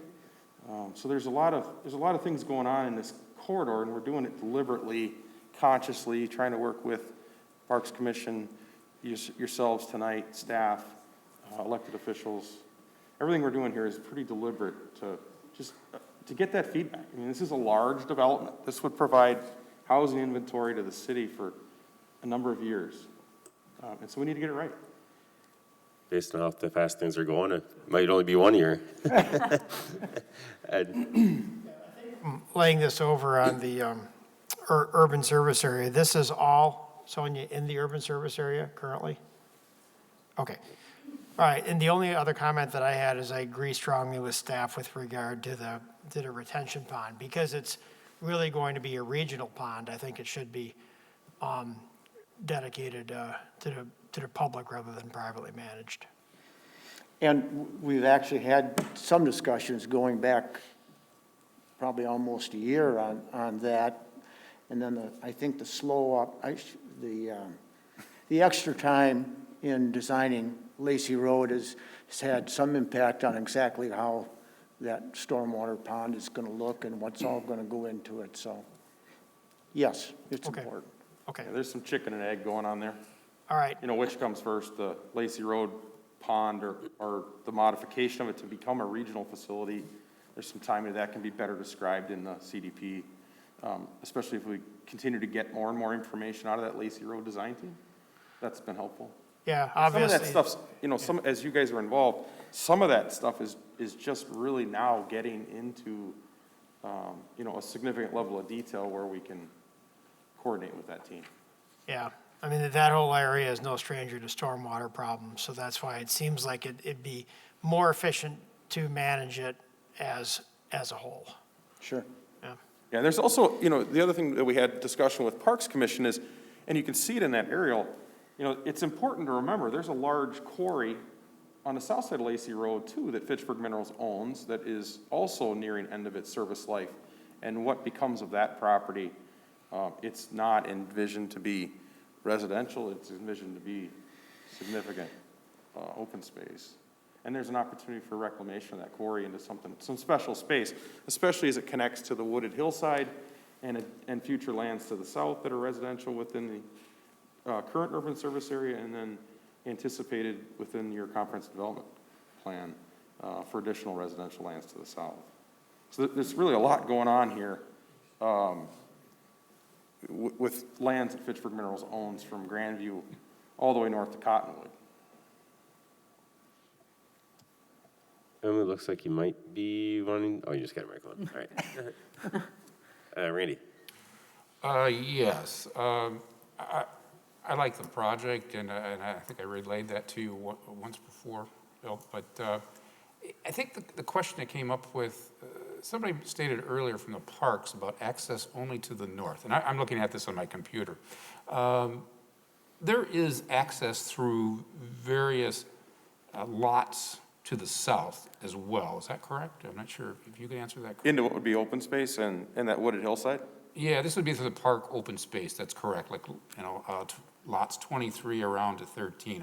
There is some type of egress walkways. It looks like here, correct? There were a number of drainage easements that provided opportunity for some trails. We had that discussion with Parks Commission and received, you know, feedback that utilizing those drainage ways for pedestrian access, either formal or informal, is desired, but also that they would encouraged us to look at kind of some reshifting of lots to increase the street frontage, both from a vista perspective and then to make sure that the area along the street frontage is as flat and usable as possible for active play. So they really are just strictly drainage at this point. I mean, you know, I would like to see something further south as far as access to that southern portion, but. Yeah, and those will be. We can work that out. That'll be refined based on, again, the feedback from Parks Commission matching up with Plan Commission. That's the type of feedback we're looking for tonight. Sure. If both bodies are saying the same thing, we're hearing it from staff, it makes sense to incorporate those minor revisions into the plan prior to bringing it back for formal approval. Okay, that's all I had. Thank you. Steve? Question I would, probably for staff. When we look at the total number of acreage that needs to be dedicated for park land dedication, they have gone above and beyond what we require. But if I'm looking at the proposed plan, that little strip that's right along Lacey on the very north side of this, and then the swale for rainwater, that is also designated as parkland. Does that count towards that? Or is it only the lower right, the southern eastern corner that is going to be actually used as a park? Yeah, I see on the plan sheet on, what page are you on, 130. Stephen? 130, thanks. So they're identified as Park and Conservancy. I don't know on the draft preliminary plat what those actually look like for the parcels, because some of them might be Park and Conservancy land use, but dedicated to the public for park purposes. Others might be dedicated for stormwater facilities or for drainage swale, but still identified in the land use as Park and Conservancy. So I can't answer that question. I guess the reason I ask is I want to make sure that not everything that's noted on here as Park and Conservancy counts towards that, because there's areas here that obviously are not going to be park land, and I just want to, I didn't know how that was calculated, and want to make sure that we're not giving credit for a swale and, you know, a steep cliff that isn't actually park land. I would just also echo staff's concern about the road that goes on to Lacey Road, how steep that is. And I agree with the gentleman who spoke about the concerns with Fitchburg Road. Unfortunately, the town of Verona has to be a partner with us in that, and they always say they don't have any money to help fix that road, even though it needs it. So we'll see. We're working on that. Other comments or questions? All right. I think someone want to do a motion to table it for a month or to do something else? Are you wanting to come back in June or July then? We can put it on June and table again if we have to. Yeah, we'll work. Right. June would be preferred, and we'll work with staff to make sure we're ready. We're not going to come back until we're ready. Okay. Move to table until the June Plan Commission meeting. Second. Seconded by Stephen. All in favor, say aye. Aye. Aye. Aye. And opposed, nay. All right, that is approved to be tabled. Thank you. All right, moving along to I, J, and K are all related. And I don't know if Serena or who's going to kind of take the lead on explaining this, but whoever that might be, go ahead. Hello, my name is Serena Davis. I am the National Director of Real Estate for Encompass Health Corporation. And also here with me is Melanie Lewis, the Vice President of Development, Elizabeth Mann, the Director of Design and Construction, and also representing Encompass, we have Travis Parker, architect with ESA Architecture, and Spencer Christensen, our civil engineer with Veer Becker. For any of you who are not familiar with Encompass Health, I would like to share a quick summary of our operations, followed by an overview of the project that we are proposing. Encompass Health is the nation's largest provider of inpatient rehabilitation services. We operate 139 inpatient rehabilitation hospitals across the nation, offering post-acute care to patients that are recovering from an acute event such as a stroke, a heart attack, a neurological event, or other debilitating illness. Encompass provides services such as physical rehabilitation, occupational therapy, and speech therapy in an effort to assist patients to become more independent in their integration back into their everyday routine. And further clarification, Encompass Health does not provide drug, alcohol, or mental rehabilitation.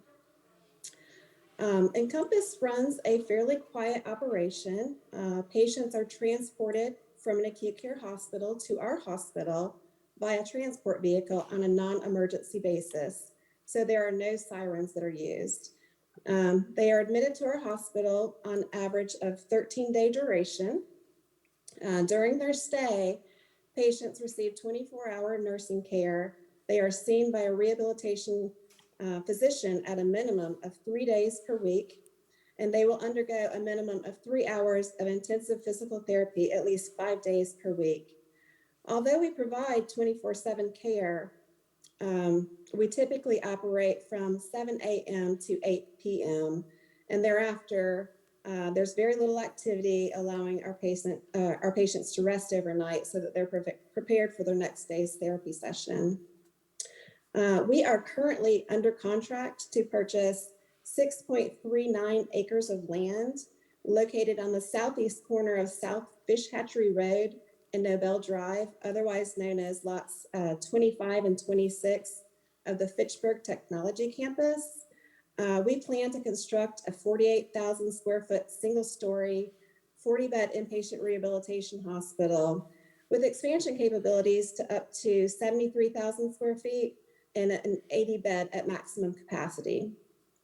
We plan to have surface parking with 2 ingress and egress points, one located at the northeast side of our site, located on Nobel Drive, and the second one located on the southeast side of the site on Research Park Road. Our building will have 2 areas of respite, one for the patients and their families, and another one for the staff located in a separate area. We are also working with the city of Fitchburg to meet any stormwater drainage, traffic, or noise requirements. We currently are targeting a groundbreaking in the second quarter of 2022 and anticipate a grand opening in the second quarter of 2023. We do estimate to have approximately 91 full-time employees in the first year of operation, and that should increase over the next 5 years to approximately 115 full-time employees. Our first phase of the project is estimated to be approximately a $30 million investment in the community, and we are a for-profit entity, so we will be subject to paying taxes. With that, I will just open it up for any questions that you may have. All right, first, Sonia, do you want to do a staff report? Sure, so let's see, I, J, and K, all of these agenda items are related to this application. Just a quick summary, the certified survey map would seek to combine lots 25 and 26 into one 6.39 acre lot. The rezone would take the properties out of planned development districts specifically related to the Fitchburg Tech Campus and put it into business professional BP zoning. The conditional use permit would approve the rehabilitation hospital itself within the BP zoning district. And then finally, the architectural design review would approve the site and structural development of the project as proposed. So, a brief background. As mentioned, these are currently zoned planned development district under the Fitchburg Technology Campus. That sought to create sort of a larger biotech campus along Nobel Drive where the primary uses would be research office and those professional biotech uses. Within that Fitchburg Tech Campus master plan, there are different districts. And so these properties that front on the corner and right on Nobel Drive were specifically referred to as the gateway to the Fitchburg Tech Campus. And as such, they had higher standards for development. So the lots as they sit today require the development to be 2 to 4 stories in height with 4 stories on Fish Hatchery Road. And then these lots specifically, 25 and 26, it would be 2 separate lots being developed with 2 separate research and office buildings at that 2 to 4 story height. The use proposed here is a 1-story use on 6.39 acres, and it does not comply with the research and office components of the tech campus. So they are requesting to rezone out into business professional. I think the main staff question that we put to the applicant is, if the Plan Commission and the council supported moving away from those standards of this Gateway Fitchburg Tech Campus District, what consideration was given to a smaller lot. When I look at the site plan, I see 1-story building on a large lot with 3 different stormwater facilities and 2 fairly large respite areas and courtyards with a lot of green space. So the question is posed as to whether stormwater facilities could, for example, be maintained underground like other developments do, why the green space is needed, and if 4 acres, for example, would accommodate rather than 6.4. So that's one question I think that kind of just works through all of these different applications as a main staff question. Otherwise, there were no specific concerns raised in terms of the technical proposals. And so if the Plan Commission wishes to move forward, the certified survey map would be recommended for approval with 4 standard conditions. The rezone is recommended for approval with 5, with the only unique item to point out there is that a sound analysis was completed. per some other rezoning in the area and some documents that were submitted at the request of the Quarry Hill neighborhood. And the applicant has shown that they would comply with that 42.5 decibel level at the various measurement points for that neighborhood. The conditional use permit would also be recommended for approval. And I can go over this again when we get to that point, but I would recommend specifying that the conditional use permit be address phase 1 and 2, since at this point the proposal is only for phase 1, so we have that 40-acre facility on 6.4 acres. And then finally, the architectural design review, I would specify that that's for phase 1 only and that they would come back for phase 2 approval. All right. I will go to public comments, and I know some people didn't necessarily write everything down about I, J, or K, but I'm going to just kind of read them all since they're all relevant. Do we have people online, Scott, that want to speak? Okay. I've got some written comments, though. First is Chris Armstrong from Avante. As the representative of the Fitchburg Technology Campus, its architectural committee, and Avante Properties, I'm writing to express our support for the Encompass Health Project on lots 25 and 26 of the Fitchburg Technology Campus for the following reasons. They estimate over 90 jobs in year 1 of operations with an average salary of $75,000 per year. Although the project is single-story, it has 2-story elements, giving it a multi-story feel. Their estimated tax increment per acre far exceeds the tax increment provided by multi-story office buildings in the campus. Traffic impacts and demand for city services are minimal. The architecture is consistent with the rest of the campus. Encompass is using brick, block, and glass as included architectural elements at both prominent corners of the project. In summary, this is a great project for this lot in the Fitchburg Technology Campus. It will provide a healthcare amenity to Fitchburg residents that is not currently offered. It will provide energy to a site that has been looking for a project for nearly 2 decades. I encourage the Planning Commission and Council to welcome this employer as a new member of the city. I also have Kimberly Schroer from Fitchburg registering in support. I think this would be good for driving up more business in the neighborhood. Sean O'Brien from Fitchburg registered in support. As a neighbor of the development, it would be nice to see the FTC campus continue to bring in amenities and jobs to the city. Conrad Opitz from Madison, registering in support. Please approve this wonderful rehab hospital facility for people after surgeries needing longer recovering periods. This facility will serve the aging population in Fitchburg, Verona, and the west side of Madison, keeping patients close to their homes and families. This use is a need in the Fitchburg community. The 1-story facility acts as a great step down from the 2- and 3-story technology office research buildings to the north and east, and blends in well to the single-family homes to the south and west of the property. It is very understandable that the bed count of the facility and the patients, nurses, doctor ratio, the facility be a 1-story facility. Joe Reedon from Fitchburg, registering in support. The Oak Meadow Homeowners Association Board supports the rehabilitation hospital on the corner of Nobel Drive and Fish Hatchery Road. The buildings and use proposed are compatible with our neighborhood and a good match for Fitchburg. So Joe Reedon is the president of Oak Meadow as well. Hawk Sullivan from Fitchburg is registering in support. A project like this is good for the area, bringing good paying jobs and positive economic growth. I own the Atomic Koi and support this project. And that's what I have for public comments. So I will now open up to questions, comments from planning commissioners. Ed. So my question is really for the applicant, and I'm just trying to understand the business model. I understand that university hospitals and SSM have recently invested heavily themselves into rehab facilities.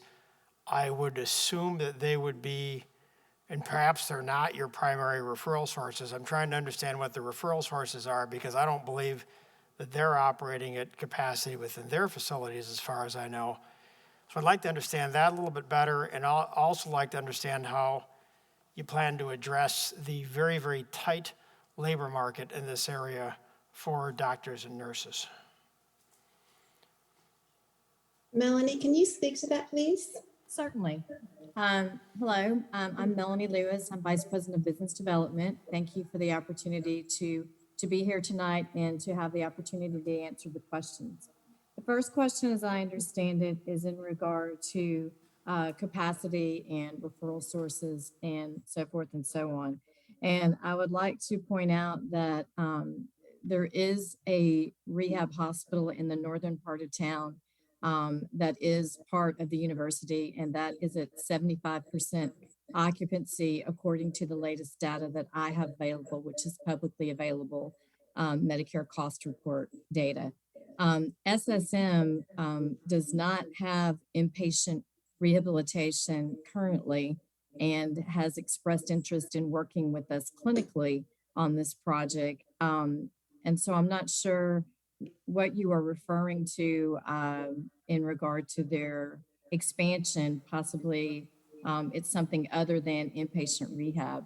The city of Fitchburg is ideally located near the hospitals, certainly SSM St. Mary's.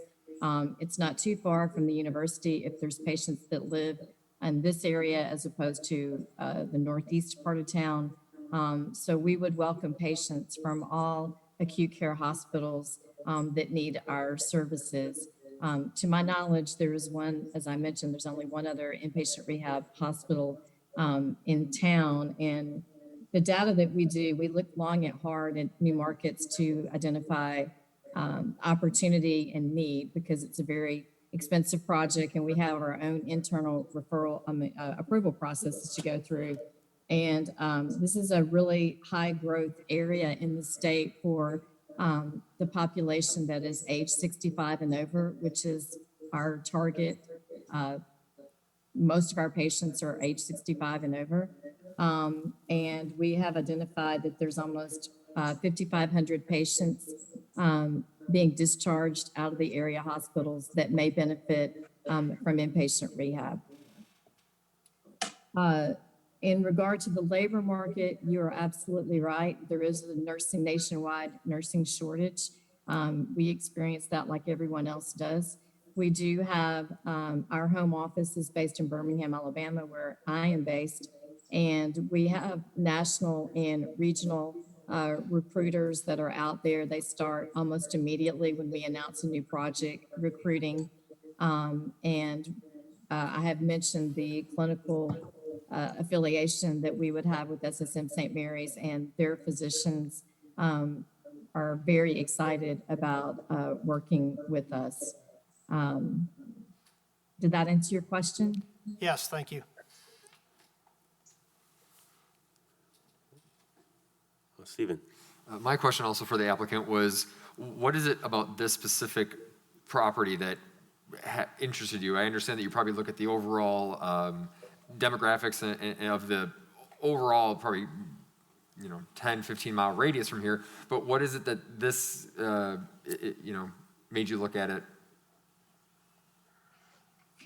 Do you want me to answer that, or are you gonna? I can answer that question. We did a site search for quite some time trying to find the right property. We were actually looking in the market a couple years prior, or maybe a year and a half prior, and had located this land as being, it's perfectly shaped for our facility. And it's also, it's the right size. We need typically 6 to 8 acres. And we looked in the market for another parcel that was, potentially zoned correctly, that would, meet that size requirement. And we couldn't find anything else in the area. So we were very lucky that we were able to find this location, and we're hoping to be able to rezone it to fit our purposes. I'd like to add to that, just in terms of the location. In an ideal situation, when you have an inpatient rehab hospital, it's very important to be conveniently located. In an ideal world, you want to be convenient to the acute care hospitals, to the physicians, and you want to be convenient to where the patients live. We really encourage families' involvement in the recovery. If someone that you know or has been in your family that's ever had a stroke and they're having to learn how to walk or speak again, it's very important for the family to be involved. And so we like to be conveniently located. This site is right down the road, really one turn away from St. Mary's, and it's not too far away from the other providers. And our demographics show that this is a real high growth area for our patient population. Randy, go ahead. One question. I've had several constituents, Fitchburg residents, reach out and with the concern of traffic. And the traffic concern, in my mind, would probably stem from the employees as far as coming and going and the various shifts. I see the first phase would be 91 employees and ultimately, 115 after 5 years. What are your thoughts, or what can you mention and speak to as far as the employees coming and going? I mean, what kind of shift? I guess I think that's probably what I'm driving at.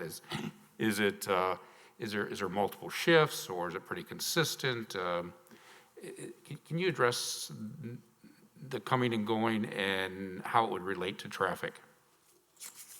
We typically have 2 shift changes. They are around 7 a.m. and 7 p.m. Our night shift is a lighter shift than our day shift because that's the time when most of our patients are resting for the next day. But I know that Spencer Christensen could probably address like the traffic flow and what we've tried to do to offset some of the traffic issues on the Fish Hatchery Road. So Spencer, could you please address some of those issues? Yeah, I can give you some additional background information on the traffic flow here that's proposed. So off of Nobel Drive, that is a proposed right in, right out access only. And we will be working with the city to encourage and provide signage to encourage exiting on Research Park Drive if anyone is planning to access Fish Hatchery Road. So people leave on Research Park Drive and make a left-hand turn onto Nobel Drive so that the number of U-turns or attempted U-turns on Nobel Drive is lessened in that way.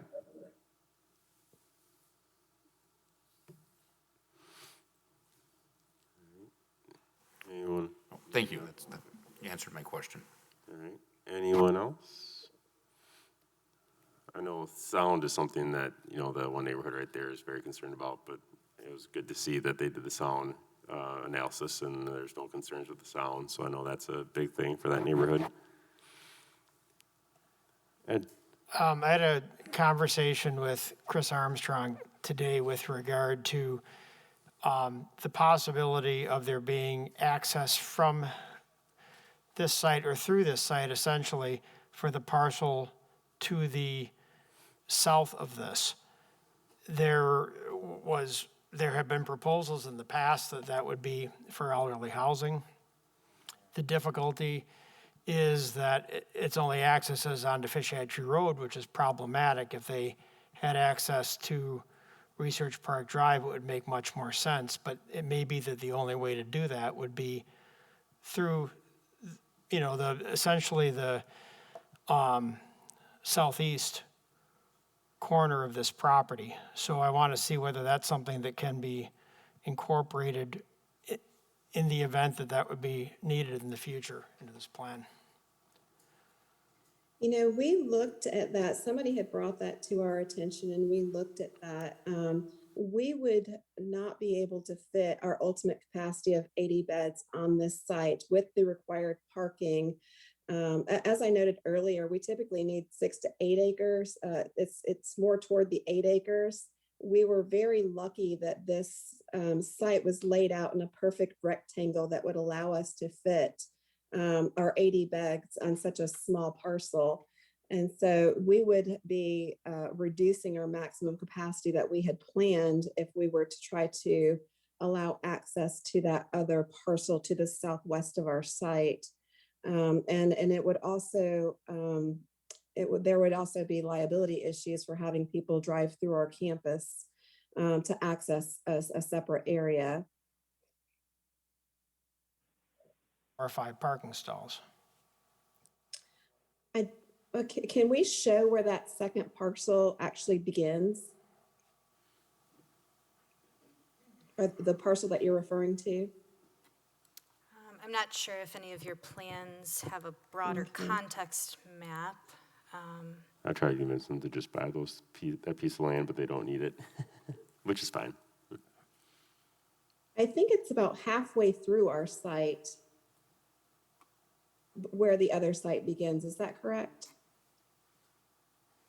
Yeah, it looks like it might not go all the way to the east as far as your site does.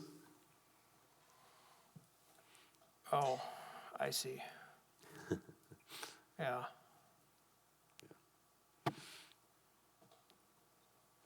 Yep, so So it would have to be, the close property stops. it would have to be further to the west, not up near the corner. Yeah. But there are no parking stalls there. Asking someone, I mean, we run into problems of someone else using, we have problems right now with Avalon and W Credit Union on Fish Hatchery Road with a similar thing of shared use. Yeah, okay. I guess the other, concern that I would raise is the fact that this is a one-story building. I really don't understand that. I'm a banker. I've been involved in financing senior care facilities, including skilled nursing, frequently done in multiple stories. Elevators don't seem to be a problem. I don't understand why it's a problem in this case. Melanie, would you like to speak to that? Certainly. As we've indicated, our patient population are debilitated. They are recovering from stroke or brain injury or usually a neurological condition. And because of our requirement to, our hospitals are very regulated, and it's different than a skilled nursing in that our patients are more medically complex. It is extremely difficult to be able to provide 3 hours of therapy 5 days a week and try to have patients going up and down elevators. It is not the desire of our patients. It always affects our patient satisfaction. It's difficult for them and it's difficult for the staff. And we really prefer a one-story building because it's better for our therapists and for our patients. I do understand your concern. I would say that the difference that we have with skilled nursing is that our patients are more medically complex many times than skilled nursing, where they may be recovering from an orthopedic injury or a lower level of care. Okay. Other comments or questions? Yeah, I was wondering if you could talk a little bit about why stormwater facilities couldn't be accommodated underground. Spencer, could you please speak to that? Yes, thank you for the question. So the stormwater management facilities will be designed to meet City of Fitchburg ordinance for stormwater management. They are proposed currently as bioretention basins, which have engineered soil and plant plugs in it to encourage infiltration and evapotranspiration. So those facilities will treat sediment removal, they will detain stormwater runoff and promote infiltration. The use of underground facilities is more complicated for a couple of reasons. Firstly, they are less efficient in meeting those requirements. So you need a larger footprint, more excavation of soils. It is also arguably worse for the environment. The use of surface basins is preferred as opposed to manufactured products such as concrete or plastics that go in the ground. If there is space available to do surface treatment, it is the recommended option here. So that is what we are showing currently.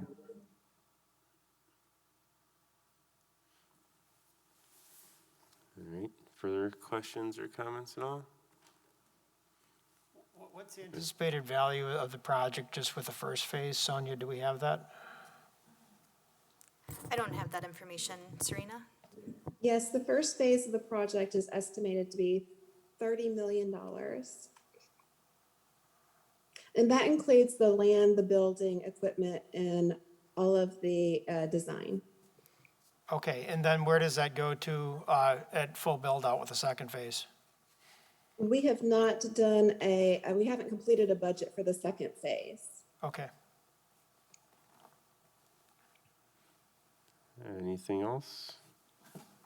Yeah, Mayor.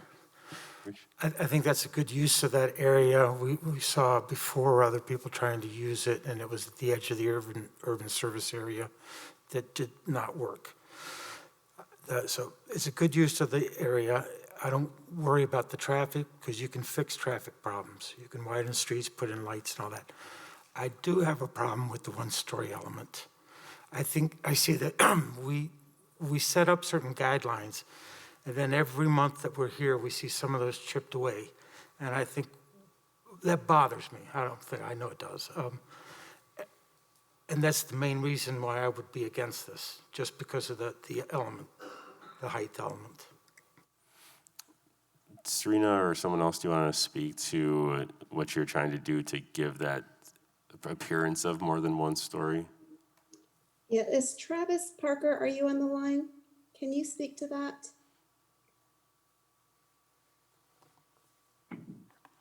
To the one-story element?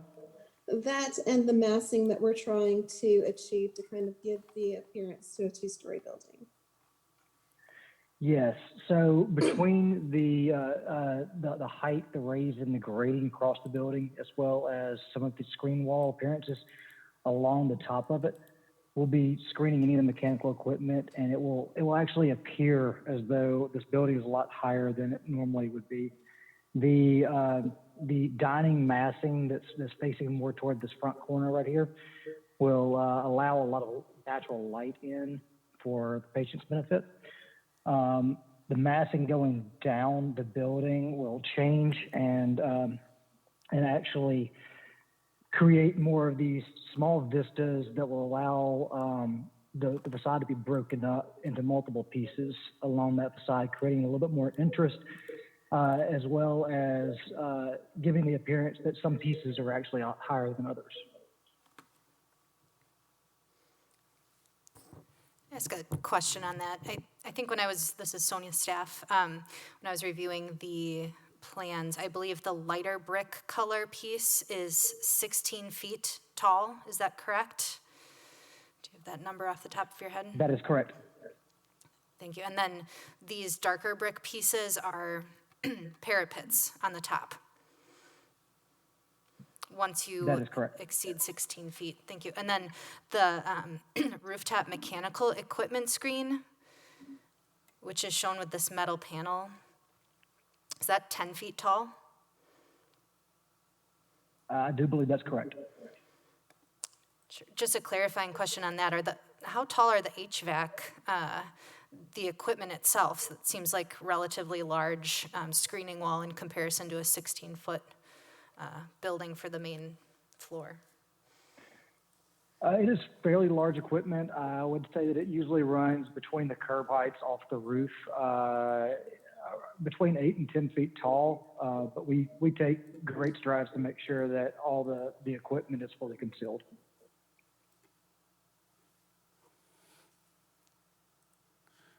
And what's the height of the corner? Do you know?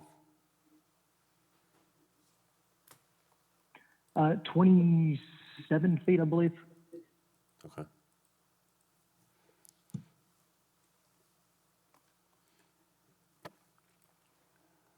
Further questions or comments? Or we got a few things to do motions for. And we're looking at all three of them, right? Yeah, we can talk about all three right now if you want. That's fine. Because I think the ADR part of it, I'm a little bit less sure of. Just it's a prominent corner right on Fish Hatch, And the drawings here, you know, a lot of times we have ADRs, people come in with actual live samples. We talk about lighting plans, we talk about parking and green spaces. I'm not seeing a lot of detail in that, and I feel like we're kind of glossing over if we just go for approval right now. So how can we get into more detail on that? Sonia, I don't know, you know, there's 3 items here. Is it possible to approve I and J and then postpone K to get some more like samples of materials and things like that we've seen from other applicants in the past? Maybe it's a question for the applicant as well. I don't know what that does for timing, but can you speak to that, Sonia?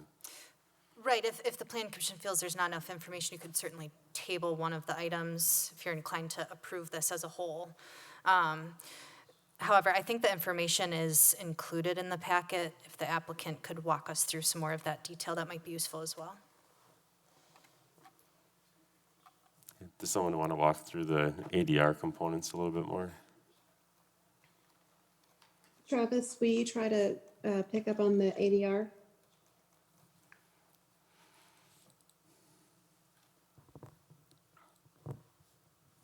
I can also stop sharing screen if anyone on your end has materials to walk through as well. Yeah, so as far as the architectural design is concerned, the main corner of this facility, if you go to slide 211 on this, I think that it shows some of the good views coming off of Noble Fish Hatchery to this corner, going into some of the day spaces. And then some of the signage components and drop-off canopy towards the opposite side.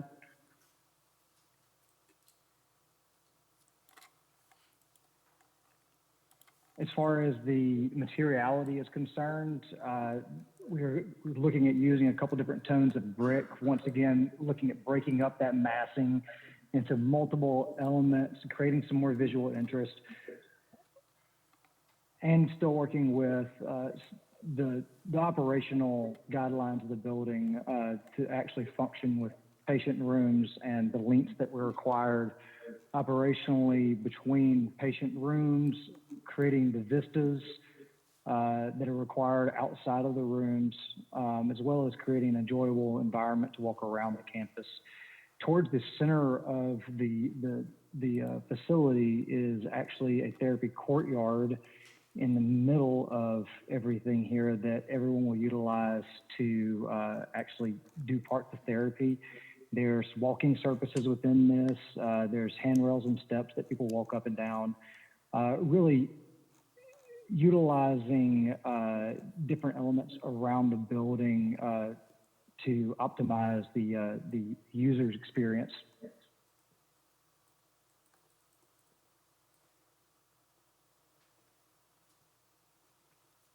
This is Spencer at Beerbecker. I can talk about the site landscaping a bit. If you want to go to the landscape plan at sheet L1, that is up in this list for the agenda packet 204. So this is the overall landscape plan for the site. You can see site parking lot as well. We're proposing 134 total parking stalls for this first phase, including ADA and emergency access parking. There are various different types of plantings proposed on the site, some evergreen shrubs, deciduous trees, perennials at the foundations. We have native grasses proposed along the bioretention basin at the front of the building, and plant plugs proposed in those bioretention basins as well. The 2 areas of respite are planted nicely to make it an enjoyable area and provide some shade for the employees and residents as well. There is a retaining wall at the southeast corner of the site. At its highest, it is about 10, 12, 14 feet tall, and I believe that is currently proposed as a concrete material, but ESA can speak more to that material. There's a loading area in the south side of the building there, with turnaround areas, a screened generator, and refuse collection as well. There's also an enclosure for oxygen storage and delivery there. As you move to the west side of the site, that is another drop-off location for ambulances. You can see the rectangular parking stall by the sidewalk closest to the building. That's where they'll be dropped off and can be rolled in on different transportation vehicles as needed. I think that covers it for description of the site. Let me know if there are any additional questions, please. I think a lighting plan was the only other thing that I don't see much detail on. Travis, can you speak to the lighting plan, please?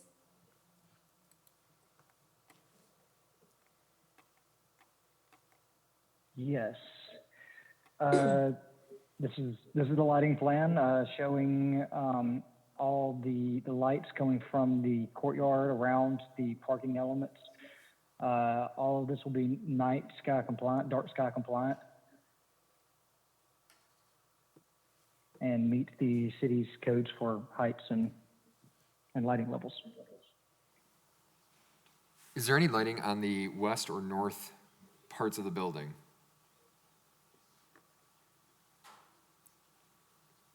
So the street frontage. Yeah, street frontage. What I'm concerned about is you got sidewalk street there. frontage along those two sides. There would likely be sidewalk lighting as required by the ordinance.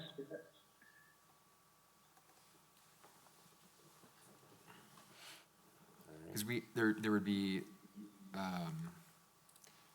sidewalk on Nobel, right? Is there existing or not? Has that been connected? I think it's existing. It is, but there's nothing on Fish Hatch, right? No, there's not. The only thing that has me concerned is that you have Fish Hatchery and a little bit of grassy space between major road and a building, and other than street lights, I just don't know if that causes any concern for safety there. If you have people walking around the building. Maybe I'm just too tired and it shouldn't be a concern. I think there's some requirements for sidewalk lighting too. Generally, we would be putting some lighting around the exterior of the building for minimal safety efforts. And since I do believe that we'll have some exterior lighting along the sidewalks as well. Is that correct? Just whatever lighting is available in the Fish Hatchery Road, but I will note that there is a fencing proposed for that area of respite for the employees on that west side. So pedestrians should be contained within that area.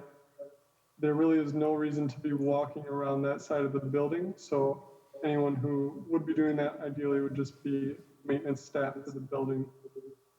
We are not encouraging walking around that side of the building.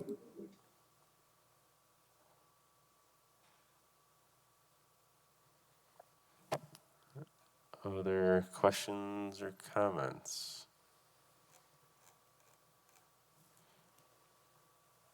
And we've got a few different things here to go through. I don't know if someone wants to do a motion on I, if we're ready for that. Yeah, Ed. I'll just comment. I don't know. You're good. I'll just comment that I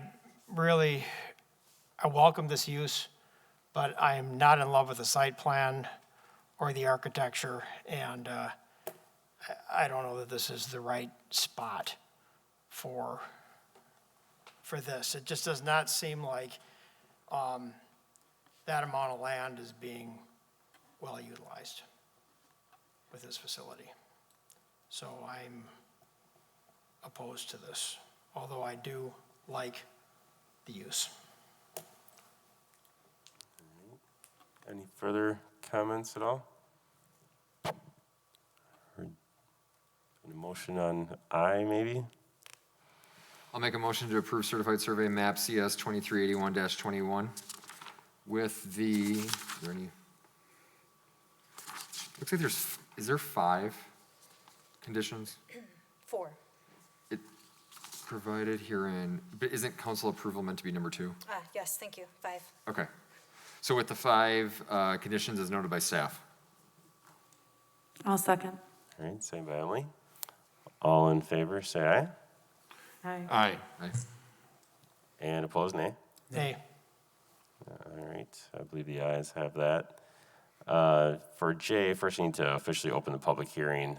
We did do comments, and it was really for all of these. I'm not going to read through those again, but there's a number of people who registered in support. Seeing nothing else besides that, we'll close the public hearing. And then if someone wants to do a motion on J, that's great. If you want to have more discussion, we can do that too.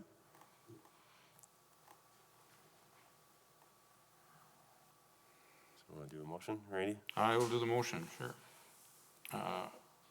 A motion to approve public hearing in consideration of rezone and conditional use permit request RZCU-2380-21.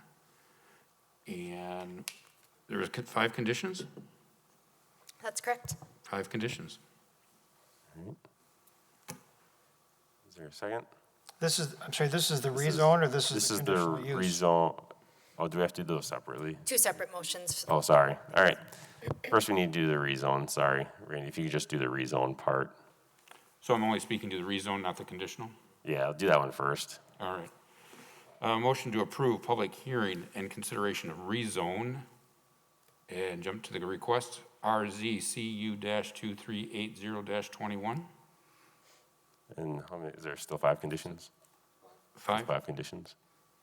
All right. Second. Seconded by Stephen. And all in favor, say aye.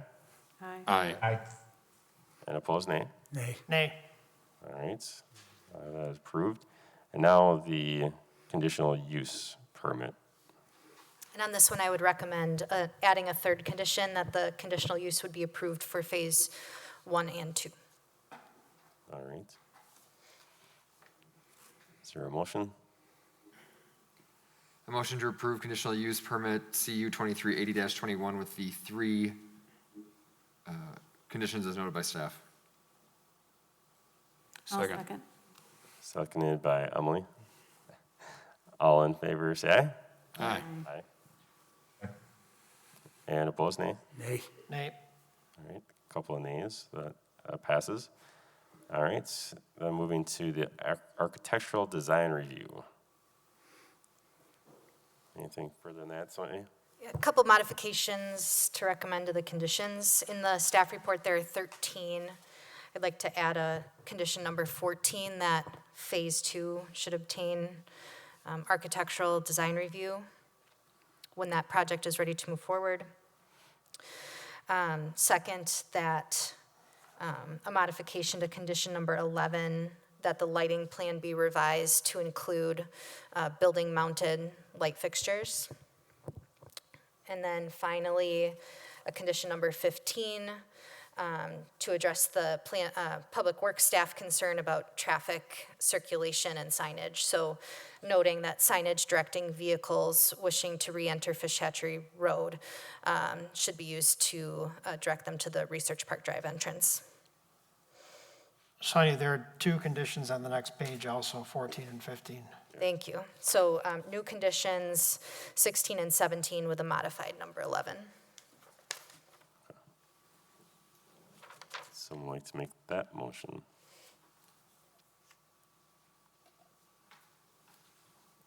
Can you just repeat what was 16 was? Yep, so the first one was that phase 2 shall obtain architectural design review approval from the Plan Commission. Got it. That's all. Thank you.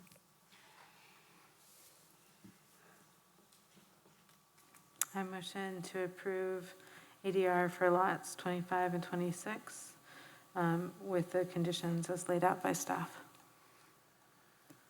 All right, is there a second? Second by Randy. You do have a question, Stephen? Well, I was going to suggest postponing that. So I think that's a problem that we all have, well, we more have concerns with that than the other overall usage of it. I'm just wondering if it warrants additional discussion or not. I'm just going to propose that to the group to see if. I guess if you're going to make them build a second story, then my guess is it's not going to go forward. But if you want to think about that for a month, you can. I can tell you that staff and myself have asked numerous times, why isn't there a second story, and pushed pretty hard on that. And you can see that they have that corner that is pretty tall. It's obviously not 2 functional stories, but Yeah, I don't think it's necessarily just 1 story versus 2 story. It's the overall usage of the lot, and are you holding that corner to what it could be used for? And I'm more so, I was willing to, or looking to table more so because I don't feel like there's as much detail as what we normally would see, and sometimes we have way more detail for a shop that's out in a county road versus something that's right on the corner of rather large intersection and a growing part of the southern boundary of town. So that was my only thought. But otherwise, the motion's been made, and we can just continue on. we can continue discussing the motion. I mean, we don't have to vote on it right away. Is there further comments at all, Ed?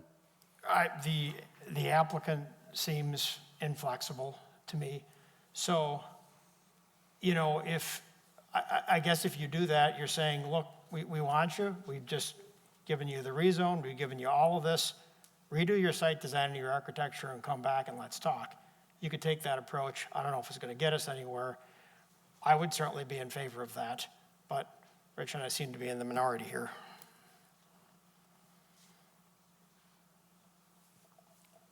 Any further comments or suggestions? Right. Do we have a second? Yes. Randy, seconded it. I guess I can make a comment. I mean, I have no problem with the project. I have no problem with the single story. I think there's great height to it. It's a $30 million project. I think it brings value to the area. I understand what the original scope of the project, but I'm curious also, that lot has been sitting there since I can remember, since the beginning of time. And I'm assuming city staff has worked very hard to find something for that lot, because I'm sure they haven't ignored it. And I feel that Encompass could add value to that particular area. I guess we could back off and let it sit until we find what originally was described in the design of that particular area. I just hope it's not another 5-10 years, that's all. It might be appropriate to ask Mike Zimmerman's opinion on this as long as he's here. If he wants to speak. I know he doesn't necessarily like to be put on spot on these things, but come on up, Mike. Well, he's here, so he should know better. You should hide in your office. You can always watch from home.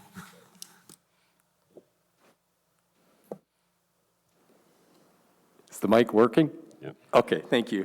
Mike Zimmerman, Economic Development Director, and this is a change, from the original PDD zoning, not only with use, but also with character and density of development. Through this process and even through the site selection with Casey Opitz, the broker, I had, been transparent and open, on the requirements. As it came forward and they brought the use forward, I think we talked internally, we shared some of the development characteristics and site parameters and everything. And I think we came to the conclusion that they're kind of accommodating some of the site characteristics and parameters there with the buildings up to the street and kind of framing the perimeter there. They've attempted to give us the height and kind of the massing there at Fish Hatchery and Nobel. So it's kind of one of those where it's a balance. It's a give and take. And so the project, came forward for consideration and approval. Personally, I still, was pushing kind of for the 2-story, but kind of acquiesced from that because they said from their business model and their patient care model that didn't necessarily work for them. And so if we were going to require the 2-story, I don't think the project would be going forward at this site. So we're trying to get kind of the best of the development characteristics that we kind of envisioned here, but it's not going to be at that 2 to 4 story that was envisioned in the original PDD at that site. So, And we're also not able to get access to Research Park Drive for the property going up the hill either to the south. right, and that one gets there's an awful lot of land that there could have been some way of accommodating that. if they'd wanted to do it. Although I think that gets complicated there because the Koth property doesn't go all the way to the east of the lots for the Fitchburg Tech campus, you know, there, and the land immediately south of Research Park Drive, and Sonia, correct me if I'm wrong on this, but that is outside the urban service area. That's correct. At this point in time. So that creates problems as far as extending a road into an area that isn't in the urban service area. So we asked some of those questions, you know, and kind of vetted that, but it just doesn't work kind of technically. We had encouraged the option that the mayor had suggested as far as access through the property, but it seems like that doesn't work from a liability and an ingress and egress, you know, for their site. Thanks. Did that answer all the questions, I guess? No. Okay. From me, is there something more specific, Ed? No. Thanks, Mike. That you would like from me? No. No. Okay. There's more I'd like from the applicant. Okay. Thank you. I don't know if Serena or Melanie, do you want to speak to, I know that you've been building a lot of these facilities. Do you have any facilities that are 2 stories, or have you done any in the last few years? I mean, from what I've seen, that, you know, I know that the other stuff that I've seen is 1 story, but I don't know if you have anything that's 2 story or you're getting away from that. We do have some hospitals that are 2-story. They were purchased as 2-story, and we are going through a process at this point in time, and all of our new development projects are 1-story in the last few years that I'm aware of. But Melanie, could you speak more to that? Like Serena said, I mean, we're a large company and we have grown somewhat through acquisition. So we have acquired some 2-story. I will say that there are some of those are located in more urban areas, downtown type areas. I will tell you that we have worked very hard to try to accomplish what Mike just indicated is kind of the give and take. My personal opinion is this is one of our prettiest hospitals that we would ever build. I would say that, you know, it's more costly to do what we've already done here. And I can just give an example in another Midwestern town where our operations personnel were given an opportunity to have a 2-story building and have additional capacity. And they said, no way, we're going to do a 1-story building because it's better for our patients. And that's what our patient satisfaction scores tell us. And so that is our preference. And that is what we're doing currently in all of our new development. And we do make all kinds of suggestions to applicants, including suggesting, hey, why, you know, do you want to move your offices to Fitchburg on a 2nd story? But Melanie would rather stay in Alabama in the winter, and I can't say I blame her. No, Sonia? maybe not. Sonia? I bought a big coat just for coming to Wisconsin, so, you know, I got to wear it sometimes. Could the applicants please speak to the likelihood or timing of the Phase 2 expansion? Do you want me to speak to that, Serena? Yes, please. So our expansion, we always buy additional land for expansion capability. The expansion is going to be considered when we start reaching capacity at our original 40 beds. As we've indicated, it'll be approximately 2 years before we could open a new hospital. And it would be, you know, 2 years possibly before we would even look at expansion. It really just depends on how much our services are needed. We feel like this is a great market, but it's really hard to predict, but it would be at least 3 to 4 years down the road, if not longer. It depends.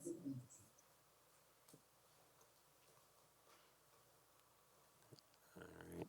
Anything else? The other thing I'll point out on that, just, you know, we may, you know, you can phase that. You may expand by 10 beds or 20 beds. It doesn't necessarily mean that you have to do all 40 beds. We probably wouldn't do all 40 beds at once.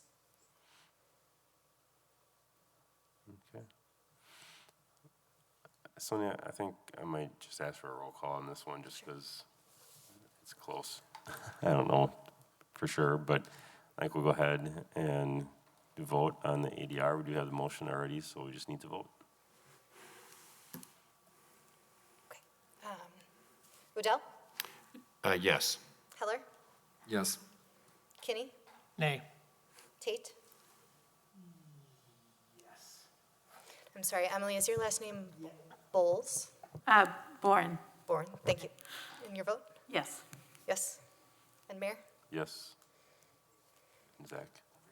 And Zach, thank you. God, you forgot me, Sonia. Sorry. Yes. All right, that passes. All right, thank you, everyone. All right. Thank you. Thank you very much. Yep. Thank you. Have a good night. Okay. Moving to Bye, L. everyone. Sonia, it looks like this is you. Yep, this is a, let's see here, certified survey map for CertCo at the request of the applicant. They want to table this again. They should be ready for the June meeting per my conversation with Amy. All right. Is there a motion? Move to table the item until the June meeting for CS 2375-21. I'll second. And by Zach, leave it to Zach. All in favor of tabling, say aye. Aye. Aye. And opposed, nay. All right, that is tabled. And now M, ordinance. And gentlemen, do you want to come up and speak to this first, maybe?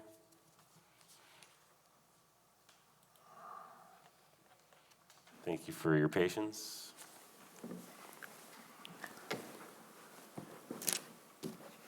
We're trying to check our stamina here. Good evening, I'm Matt Mothie. I'm the CEO for Marquardt Management Services. For the past few months, we've been working with the city staff and the mayor on a planned senior living development in the Terravesa subdivision. Our senior living campus would include 129 independent living units, along with 60 assisted living, of which 20 of them would be memory care specific. Our organization is a faith-based nonprofit organization. We're based out of Watertown. We've got 10 communities all here in Wisconsin. For the past 4 years, we've been looking for an appropriate site in and around the Verona-Fitchburg area, in large part due to demand and consolidation of a variety of long-term care assets. And we found the Terravesa subdivision to be a suitable location for us as we're trying to build senior living communities in more of a diverse development that allows for intergenerational opportunities, and this gives us a prime opportunity to do that with the Mariposa Daycare Center right across the road from our proposed project, as well as the new Oregon School. We think that that gives us a lot of really neat intergenerational opportunities to be that close to the school, to the daycare. There's community gardens on that site, all of which our residents would benefit from in a real significant way. Our site would also provide social spaces for people within the Terravesa community. In each of our communities, we do everything that we can to invite the community in. We try to be a good partner. We'll have a couple of different dining venues, a more formal dining venue, as well as more of a bistro-type dining that are always open to the public, as well as any of our community spaces in our buildings for people to have birthday parties or anniversaries or whatever type of events they may want to have. This, we believe, is a nice complement to the overall development. It gives another dimension to housing options there at the Terravesa site. We also feel that it'd be beneficial overall to the city of Fitchburg, as there isn't a project like this within the city, or what we consider to be a life plan community where you have various levels of care being provided on the one site. For us, this would provide 60 job opportunities. Those positions pay between $40,000 and $80,000 a year. We're also excited about this opportunity because it's possible that our workforce could live in that same development or have the opportunity to live in that same development and walk to work. which is a neat thing for us. We also have had discussions with the city about paying a payment in lieu of tax, which we do in each of the communities that we operate, recognizing that we do utilize some of the city services, and so would look forward to doing that. And we're an organization that builds these communities, and we hold them forever. Our mission is meant to go into perpetuity, and look forward to a long-standing relationship in the Fitchburg community. One of the couple other things that are interesting here, of course, this is in the Smart Code District, so we've really had to work quite a bit with staff on that. This is in the T5 zoning area. We attempted initially to try to meet all of the requirements of the T5 and found it to be in some areas difficult. I think we've done the best that we could to meet those requirements, but at the end of the day determined that we would need to seek a special district creation as this is a senior living product and doesn't meet some of the requirements of more of the multifamily or single family aspects of that code. And specifically what we have to focus on is the livability of the buildings and the life safety code perspective, as well as it's difficult for older individuals to go up and down stairs, for instance. It's safer for them to be inside of the facilities when they're walking around, et cetera. And so we've had to take that under careful consideration. We also have had to really look at the number of parcels. This, as it stands right now, is 5 parcels of land on the 3.14 acres. We found that very difficult to navigate and have determined that we really needed to be 2 parcels for life safety reasons, and had a number of conversations that Andrew can speak to from that perspective. The assisted living facility is licensed, so we've got to get approval from the state of Wisconsin, Department of Health and Family or Department of Health Services, and have those regulations as well as the Smart Code regulations to adhere to. So we're excited about this opportunity. We've been exploring this opportunity for quite some time and have been working closely with the developer and feel like it'd be a great addition to Fitchburg, and we're excited to have a community here in Fitchburg. Andrew Alden with AG Architecture, Wauwatosa, Wisconsin. I just wanted to pick up on the combining of parcels from a life safety point of view. Resident safety and staff safety and family member safety is a priority for the development.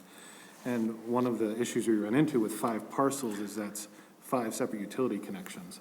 And it may not seem like a big deal, but once you get into an emergency situation where the fire department has to come in and now they have to go to 5 separate disconnects, 5 separate shutoff valves, that really becomes an issue. So if we could get down to 2 versus 5, that's a tremendous savings as far as time and life safety issues. So thinking about resident safety from that point of view too. All right, then I will go ahead. Somebody want to do a staff report? Sure. All right, so I do have some slides. I promise it won't take very long, but I think the visual helps me explain it, certainly, and hopefully makes it easier to understand for the Plan Commission. I think this is a year plus of conversation and detail that has gone into what these lot line challenges mean for them and what it means for Smart Code. And the Plan Commission doesn't have the benefit of seeing all of those detailed plans and really understanding that context. I'm not going to get into all of the detail, but I'll try to explain a little bit of it. So just to start here, I'll just review the T5 challenges, 2, what Smart Code says about special districts and the language that enables the creation of those, and then 3, what our proposed special district 3 standards are. I'm not going to go too much into theory of Smart Code. Lisa covered all of that very well last month, but all of those things in mind, and can ask questions as we go. For site context, the parcels that Marquardt is looking at are right in the geographic center of the Terra Vesta neighborhood outlined in red, and you can barely see the yellow outline of the parcels, 1, 2, 3, 4, 5. There's an alley outlet that runs in the middle, and then the corner piece is actually a civic space. And again, I apologize, I don't have all the renderings and materials that Marquardt might have, but here's just a draft elevation from some previous plans to give you just an idea of what the project might look like. But of course, the specific project is the impetus for this conversation. We're creating a whole new Special District 3 via this ordinance, and it could be used elsewhere, but not unlike other projects, there is a specific request that led to this conversation. In this case, it's the Riversong project. For Special District 2, it was the same situation with Phoenix Labs coming forward and not being able to meet their federal buffer requirements for the nuclear use that's happening there. So similar in that vein. We've been discussing the challenges of the T5 transect. The ordinance proposes creation of Special District 3. Let's see here. So we'll just go over the T5 challenges really quickly. The T5 transect does allow multifamily residential. It would have allowed this project to proceed if the development utilized the zero lot line development, or basically shared walls on the parcel lines. Typically, if you see zero lot line development on a traditional main street, that's going to be separate owners and truly separate buildings. In this case, it is one facility operated by one owner, and it's interconnected in its operations. And so that operational connectivity was really difficult to accommodate with the zero lot line. At each parcel line, you would have mutual risk agreements between the buildings. Each individual parcel needs to be built to code and stand on its own. So you have stairwells and elevators and fire safety respite areas, as well as just all of these rules that the city of Fitchburg also doesn't control in terms of utilities. So for example, each individual lot would need to have its own water lateral and basically its own water system, sanitary, electric. So all of these things, what we've been calling sort of the below ground challenges of the platting, when the development above ground would ultimately or ideally comply with T5. The biggest difference, of course, is the scale. So you wouldn't usually see a campus this large because of those individual lots being developed. So that's the biggest difference. But again, the massing and T5 standards attempting to be followed above ground. This is from the code, the definition of special districts and how they can be used. They shall be assigned to areas that by their intrinsic size, use, or configuration cannot conform to the requirements of any transect zone or combination of zones. Development standards for special districts not included in this district shall be recommended by the Plan Commission, approved by the Common Council, and recorded on Table 9. So focusing on how this project perhaps meets that underlined section, that its use and configuration is different and cannot be accommodated. This explains this further. We're titling it Senior Housing Campus, so that reflects the larger scale of the request. It's the idea that the individual components wouldn't be individually proposed because they function better as one operational unit, so they're not coming forward with an independent project and a assisted and memory project. They're proposing them together because operationally they operate best that way. And then sort of this burden of the Transect 5. The Special District 3 would allow for that larger scale and operational efficiencies while maintaining T5 development in the geographic center. So these are justifications, I think, that the applicant has described in their request to pursue this.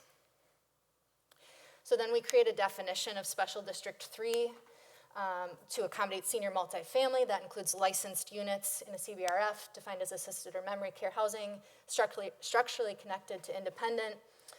The structural connection is integral to the use and operations of the building, which otherwise cannot be accommodated by other transect lot configurations. Any combination of parcels that would result in SD3 shall not exceed 4 acres in size, and Transect 5 standards shall apply to Special District 3 unless otherwise exempted. So really the definition is crafted very narrowly for this project. It could be used elsewhere. We've tried to limit the scale and size by using that 4 acre metric. and also always tying it back to the T5 standards. So just an image of what the main code change looks like, and the actual text is in your packets. This is an image of special district. Within the SMART code, we have SD1, SD2, and what we're doing is adding a third column for SD3. I can go through all of the detail of those line items, but really there are just a few main changes which are here. So again, we're attempting to follow the T5 requirements as close as possible. This is really important, and in sort of negotiation and conversation with the applicant, the main goal was always only to reduce the burden of the platting issues and those individual parcel development standards, not to, I guess, reduce compliance with the T5 standards that any other project would have to follow. There are a few modifications that are incorporated in here, but that was the goal. So the main divergences is the maximum lot width. T5 currently has a max lot width of 180. We're proposing 300 here, partly because that does get really close to what each face of the Riversong parcel lot width would require. It actually exceeds that a little bit, which is why we are also adding up to 350-foot lot width could be approved by the council via waiver when they approve the CSM. But tying something to that 300-foot width, and why we chose 300 instead of just going to 350, is to try to maintain that logic and SMART code justification. There are no other lots that exceed 300, so it's really difficult to make the justification of why in a geographic center of a neighborhood you would exceed 300, just by right in the Special District 3. 300 feet also does correlate with the transit-oriented development lot width for T5, so there's also that logic there. The second major modification is they are requesting a greater building recess for up to 50 inches for outdoor living spaces. This is basically your balconies. You might recall that the original SMART code only allowed for 18 inches of recess, with the idea that encroachments and protrusions are allowed in the opposite direction, so encouraging people to interact with the street and maintaining that street wall. But there was a code amendment at one point for 44 inches for these balcony spaces, and the applicants have requested additional space there, partly with the idea of senior mobility and outdoor living space for this project in particular. The main divergence number 3 from standard T5 requirements is that we would require this development to come to Plan Commission for approval, whereas, as Lisa explained last month, one benefit of utilizing SMART code for the developer is that if you follow those standards, you can receive administrative approval. But all other special districts need to come to Plan Commission, so we would do the same here with Special District 3, and it would also ask the Plan Commission to ensure that this in fact does meet that special district definition that we've created and the purpose. And then number 4 here, formatting issue, but there is a modification that came in last minute. It is included in the staff memo on page 15, and it's a recommended, if the Plan Commission chooses to go in this direction, change that we'd ask you to make on the floor so that that gets forwarded to the council. And it's basically to allow some alterations to the private frontage type or the main building entry on Lacey and Radicchio, which it could be utilized anywhere, but the area where they're running into an issue is what's shown on the screen, lot 4 and 5. So all SMART code buildings must have an entry onto the street. That's sort of a fundamental thing of interacting and having that primary building entrance. Even though a lot of the operations are happening in the center, in their courtyard, SMART code requires that building entry. And there are certain types. It's not supposed to be recessed way back into the building, that sort of thing. But there are some really difficult challenges here with the utility easement being 6 feet beyond the property line. They cannot have any encroachment, stoop, stairs, and the grading is such that they just can't get that entry out on the utility easement. So again, unique to Special District 3, we are recommending a modification to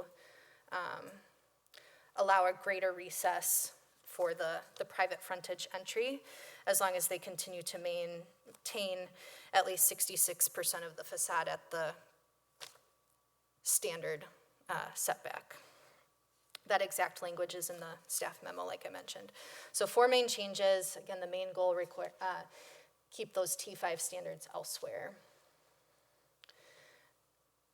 We already walked through this. I explained it all. It's the lot width issue and why we arrived at 300, but actually 350 is needed in the language for the specific project.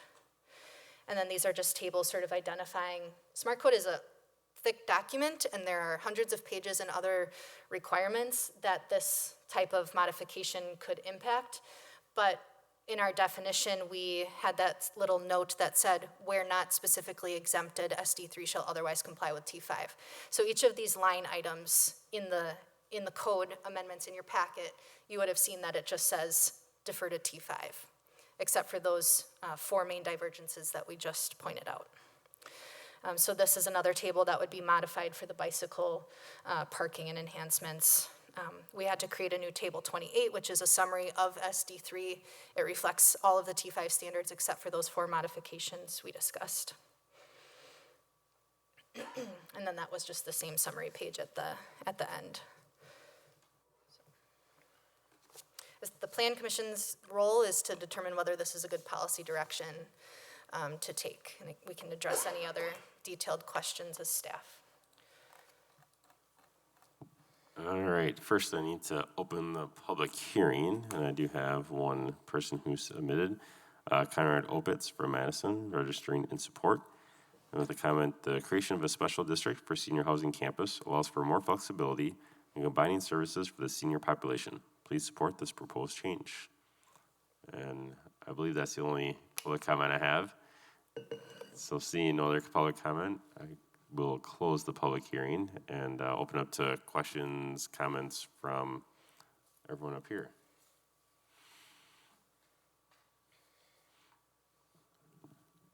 I guess you can just, kind of, Sonia alluded to, staff has worked for a while with the applicant on this, and, thank you, staff, for all your work towards this. And I think, ultimately, Smart Code has a lot of challenges as we go through it, and this is trying to really follow the T5 standards with the idea of there's this kind of underground stuff that poses challenges that you just it makes the project too expensive for it to happen. And you're not gonna, and you look at it, it's one building going along, was it Radicchio Drive? And it's 3 lots technically. Well, you're never gonna sell one of those 3 lots. It's one building. And so it's really just trying to recognize that there's a common sense piece to it that we're trying to put into this, where we're still following the T5 standards, except for kind of the stuff that no one cares about when they see it and they would never know about. I mean, we care about it, but no one else is gonna even know about this. Good. Yeah, I mean, I think this is fine. I mean, the key is that from the street view, the streetscape still works. And so it does. And the other issues are not really, I don't think, particularly important issues in making Smart Code work. I mean, this is a nice project. Randy? Yeah, I agree with Ed and Mayor Richardson. The streetscape is great. It's a great project all the way around. And if we were to just stop for the infrastructure below ground, I think that would be a foolish mistake on our part. So I support the project. Other comments, questions? See none.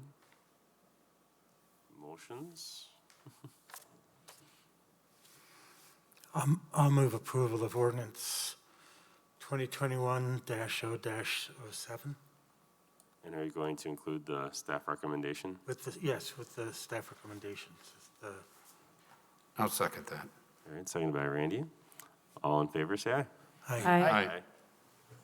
And opposed, nay. All right, that is approved. Thank you for your patience tonight. Thank you. And throughout the project. Thank you.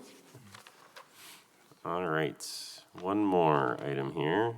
Resolution R6521. Tony, I think this is all you. Per our economic development staff who are working on this, the agreement is still not completed by our state agencies, so it needs to be tabled again to June. All right. So moved. Second. Moved by Ed, seconded by Stephen.